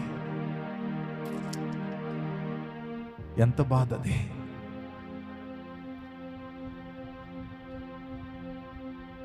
మళ్ళీ నువ్వు ఎలా పంపించాలో తెలుసా? నేను చెప్పినట్టుగానే పంపించాలి. వాళ్ళకి జస్ట్ ఒక నీళ్ళ తిత్తిచ్చి పంపించే. అబ్రహాం రేంజ్ ఏంటండి? పూటకొచ్చి టిఫిన్ చేసేవాళ్ళు అబ్రహాం ఇంట్లో 300 మంది టిఫిన్ చేసేవాళ్ళు. మధ్యాహ్నం భోజనం, సాయంత్రం భోజనం, పని మనుషులు. ఒక్క పని మనిషి మన ఇంటికి ఉంటేనే అబ్బో పని మనిషి ఉన్నటువంటి ఇల్లురా అని అనుకుంటాం. కానీ అబ్రహాము గారి ఇంట్లో 300 మంది పని మనుషులంట. ఆ రేంజ్ ఏంటో ఆలోచించండి.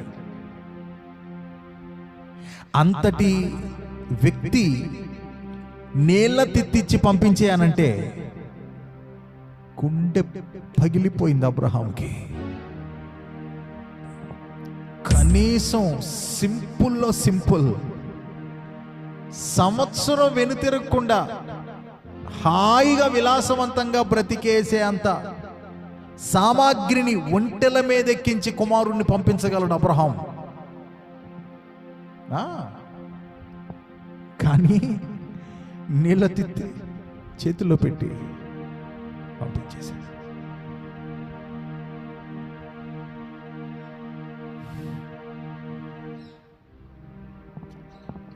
ఎందుకో ఈ మొదటి సెషన్లో దేవుడు మాట్లాడుతున్నాడు. అది నీకు భారం అవ్వచ్చు, అది నీ గుండెల్ని పిండేసేదవ్వచ్చు. దేవుడు కాకుండా ఏది నీ ఆధారమై ఉందో దాన్ని వదిలిపెట్టేసే. ఈ ఫస్ట్ సెషన్లోనే వదిలిపెట్టే. ఊరికే అవల అబ్రహాము దేవుని స్నేహితుడు, ఈయన్ని బ్రతుకును అయ్యా చాలు నా పేరు నిలబెడతాడని చెప్పి ఎవరిని మీద ఆధారపడ్డాడో ఆయన్ని పంపించే అన్నాడు దేవుడు.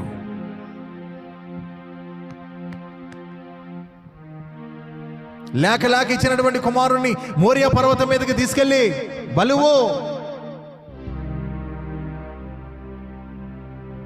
పెద్ద మాటలు మాట్లాడతాం కాదు, చిన్నది వదిలిపెట్టుకోలేకపోతున్నావు. చూసావా, అక్కడ అర్థం అయిపోతుంది నీ భక్తి, నా భక్తి. కానీ నువ్వు వదిలిపెట్టుకోవడానికి ఉపవాసం నీకు హెల్ప్ చేస్తుంది. అది శరీరం నీ మీద డామినేట్ చేసింది కదా, కాబట్టి శరీరాన్ని బలహీనపరిచి ఇప్పుడు ఆత్మను బలపరుచుకుని ఏదైతే చెయ్యలేకపోయావో దాన్ని చేయడానికి నిన్ను నీవు ప్రతిష్ఠించుకున్నావు ఈ 2 దినాలు. దేవునికి స్తోత్రం, హల్లెలూయా. ఇక ఒకటి మన ముందుంది.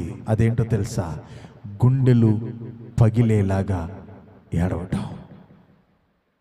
ఎందుకు అనంటే వాటి మీద నేను నీకు ఆధారపడ్డానయ్యా, ఇక ఈ రోజు నుంచి నేను వాటి మీద నేను ఆధారపడను, నేను నీ మీదే ఆధారపడుతున్నా.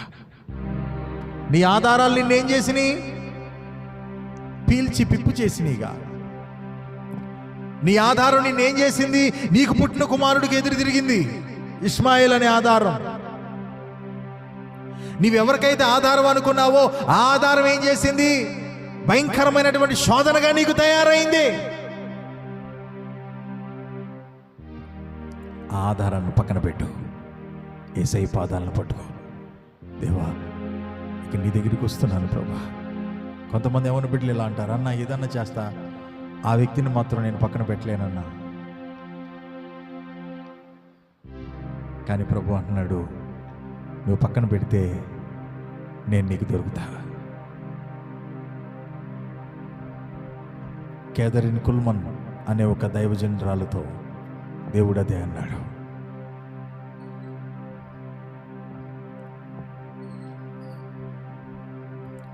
నీకు నేను కావాలా, నీ భర్త కావాలా అని అడిగాడు.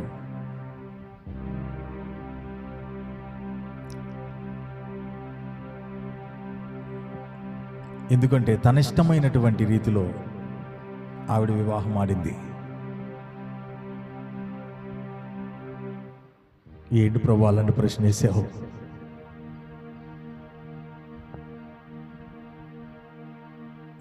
నీకు 2 దారులు వేస్తున్నా. ఆ దారి అయితే నువ్వు అటెళ్ళు, ఈ దారి అయితే నా చేపట్టుకుని నేను తీసుకెళ్తా.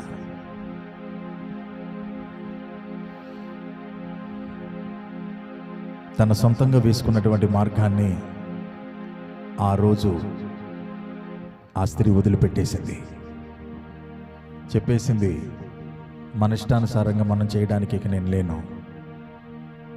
ఎందుకు దేవుడు నన్ను పిలుస్తున్నాడు?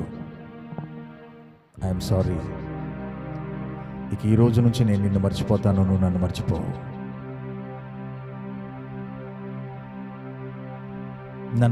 నన్ను కొంచెం మీరు అర్థం చేసుకోవాలి. పెళ్లి చేసుకున్న వాళ్ళు ఎలా చెప్పాలని కాదు, తన ఇష్టానుసారమైన మార్గాన్ని వేసుకున్న పద్ధతి కలిగినటువంటి ఆ వ్యక్తి లైఫ్ అది చాలా పెయిన్, అది చాలా బాధ. కానీ యేసయ్య చేతులకి చేయించింది, గుండె పగిలేలాగా ఏడ్చింది, ఇక నాకున్నది నువ్వే ప్రభా. ఆమేన్. ఓకే, ఇప్పుడు పదేద్దాం. మళ్ళీ అంతటి పరిచర్య చేసిన వాళ్ళు మనకు తెలిసి ఎవరు కనపడరు. క్యాథరిన్ గుల్మన్ అనేటటువంటి ఒక సాధారణ స్థితిలో ఉన్న సహోదరి యేసయ్య చేతుల్లో చేయి వేసింది. లక్షలాది మంది ప్రజలు రేపు మీటింగ్ అయితే ఇవాళే వచ్చి కురిసే మంచులో వెయిట్ చేస్తూ ఉండేవాళ్ళంట. కారుల్లో హీటర్లు వేసుకుని, మనం ఏసీలు ఎలా పెట్టుకుంటామో చల్లదనం వారు హీటర్లు పెట్టుకుని కారుల్లో ఆ విధంగా వణుకుతూ వెయిట్ చేసేవాళ్ళు. రేపటి మీటింగ్కి ఇవ్వాలి గ్రౌండ్ ఫిల్ అయిపోయేది. హల్లెలూయా. దేవుడు మిమ్మల్ని స్వస్థపరచును కాకని ఒక్కసారి ఇలా చేయెత్తితే 200 వీల్ చైర్లు లేచేయి. ఇవి చెప్పుకోవడానికి బాగుంటాయి, కానీ ఆధారాన్ని వదిలిపెట్టుకోవటం పెయిన్ఫుల్. అది చాలా బాధ, అది గుండెల్లో చాలా నొప్పి. కానీ కూడా తెలుసా, నువ్వు అది చేయగలిగితే ఆ బాధ అంతటిని కూడా ఆయన దగ్గరుండి గుండెలకు హత్తుకుని ఆయన తీరుస్తాడు. దేవునికి స్తోత్రం. ఆ బాధ ఆయన ఎరుగని వాడు కాదు. నీ ఆధారం ఏదైతే ఉందో దాన్ని పక్కన పెట్టేసేయ్. నా ఆధారం నువ్వే ప్రభా, నీ కొరకు నేను వచ్చేస్తున్నాను ప్రభా. నా హృదయంలోకి నేను దేనికి చోటు ఇవ్వను ప్రభా, నీ దగ్గరికి నేను వచ్చేస్తున్నాను ప్రభా అని యేసయ్య దగ్గరికి పరిగెత్తుకుంటూ రాగలిగితే, నిజం చెప్తున్నా, నిన్ను మాటలు నేను చెప్దాం అనుకోలా, 2 మాటలు చెప్పి ప్రార్థన చేపిద్దాం అనుకున్నాను. విస్తరించి మాట్లాడటం నిజానికి నాకు ఇష్టం లేదు, కానీ మీ హృదయాల్లో మీరు పొడవబడాలి. ఏదో 4 మాటలు విని వెళ్ళిపోయి అనుభవంలో నుంచి మనం బయటికి రావాలి. మన లోపల ఏదో జరగాలి. ఈ 2 రోజుల్లో మన అంతరంగం ముందు ఏదో ఒక కార్యం జరగాలి. వదిలిపెట్టుకోవాల్సిన దాన్ని వదిలిపెట్టుకోవాలి, ముఖాన్ని కడుక్కోవాలి, ఆధారాన్ని పక్కన పెట్టాలి, యేసయ్యనే ఆధారంగా ఆయన పాదాలను చేరుకోవాలి. అప్పుడు మనకి మరుగైపోయిన ఆయన ముఖం మనకి మరలా తెరవబడుతుంది. దేవుడటి కృప మనకు అనుగ్రహించునుగాక. తలలో ఉంచుదాం, ప్రార్థన చేసుకుందాం.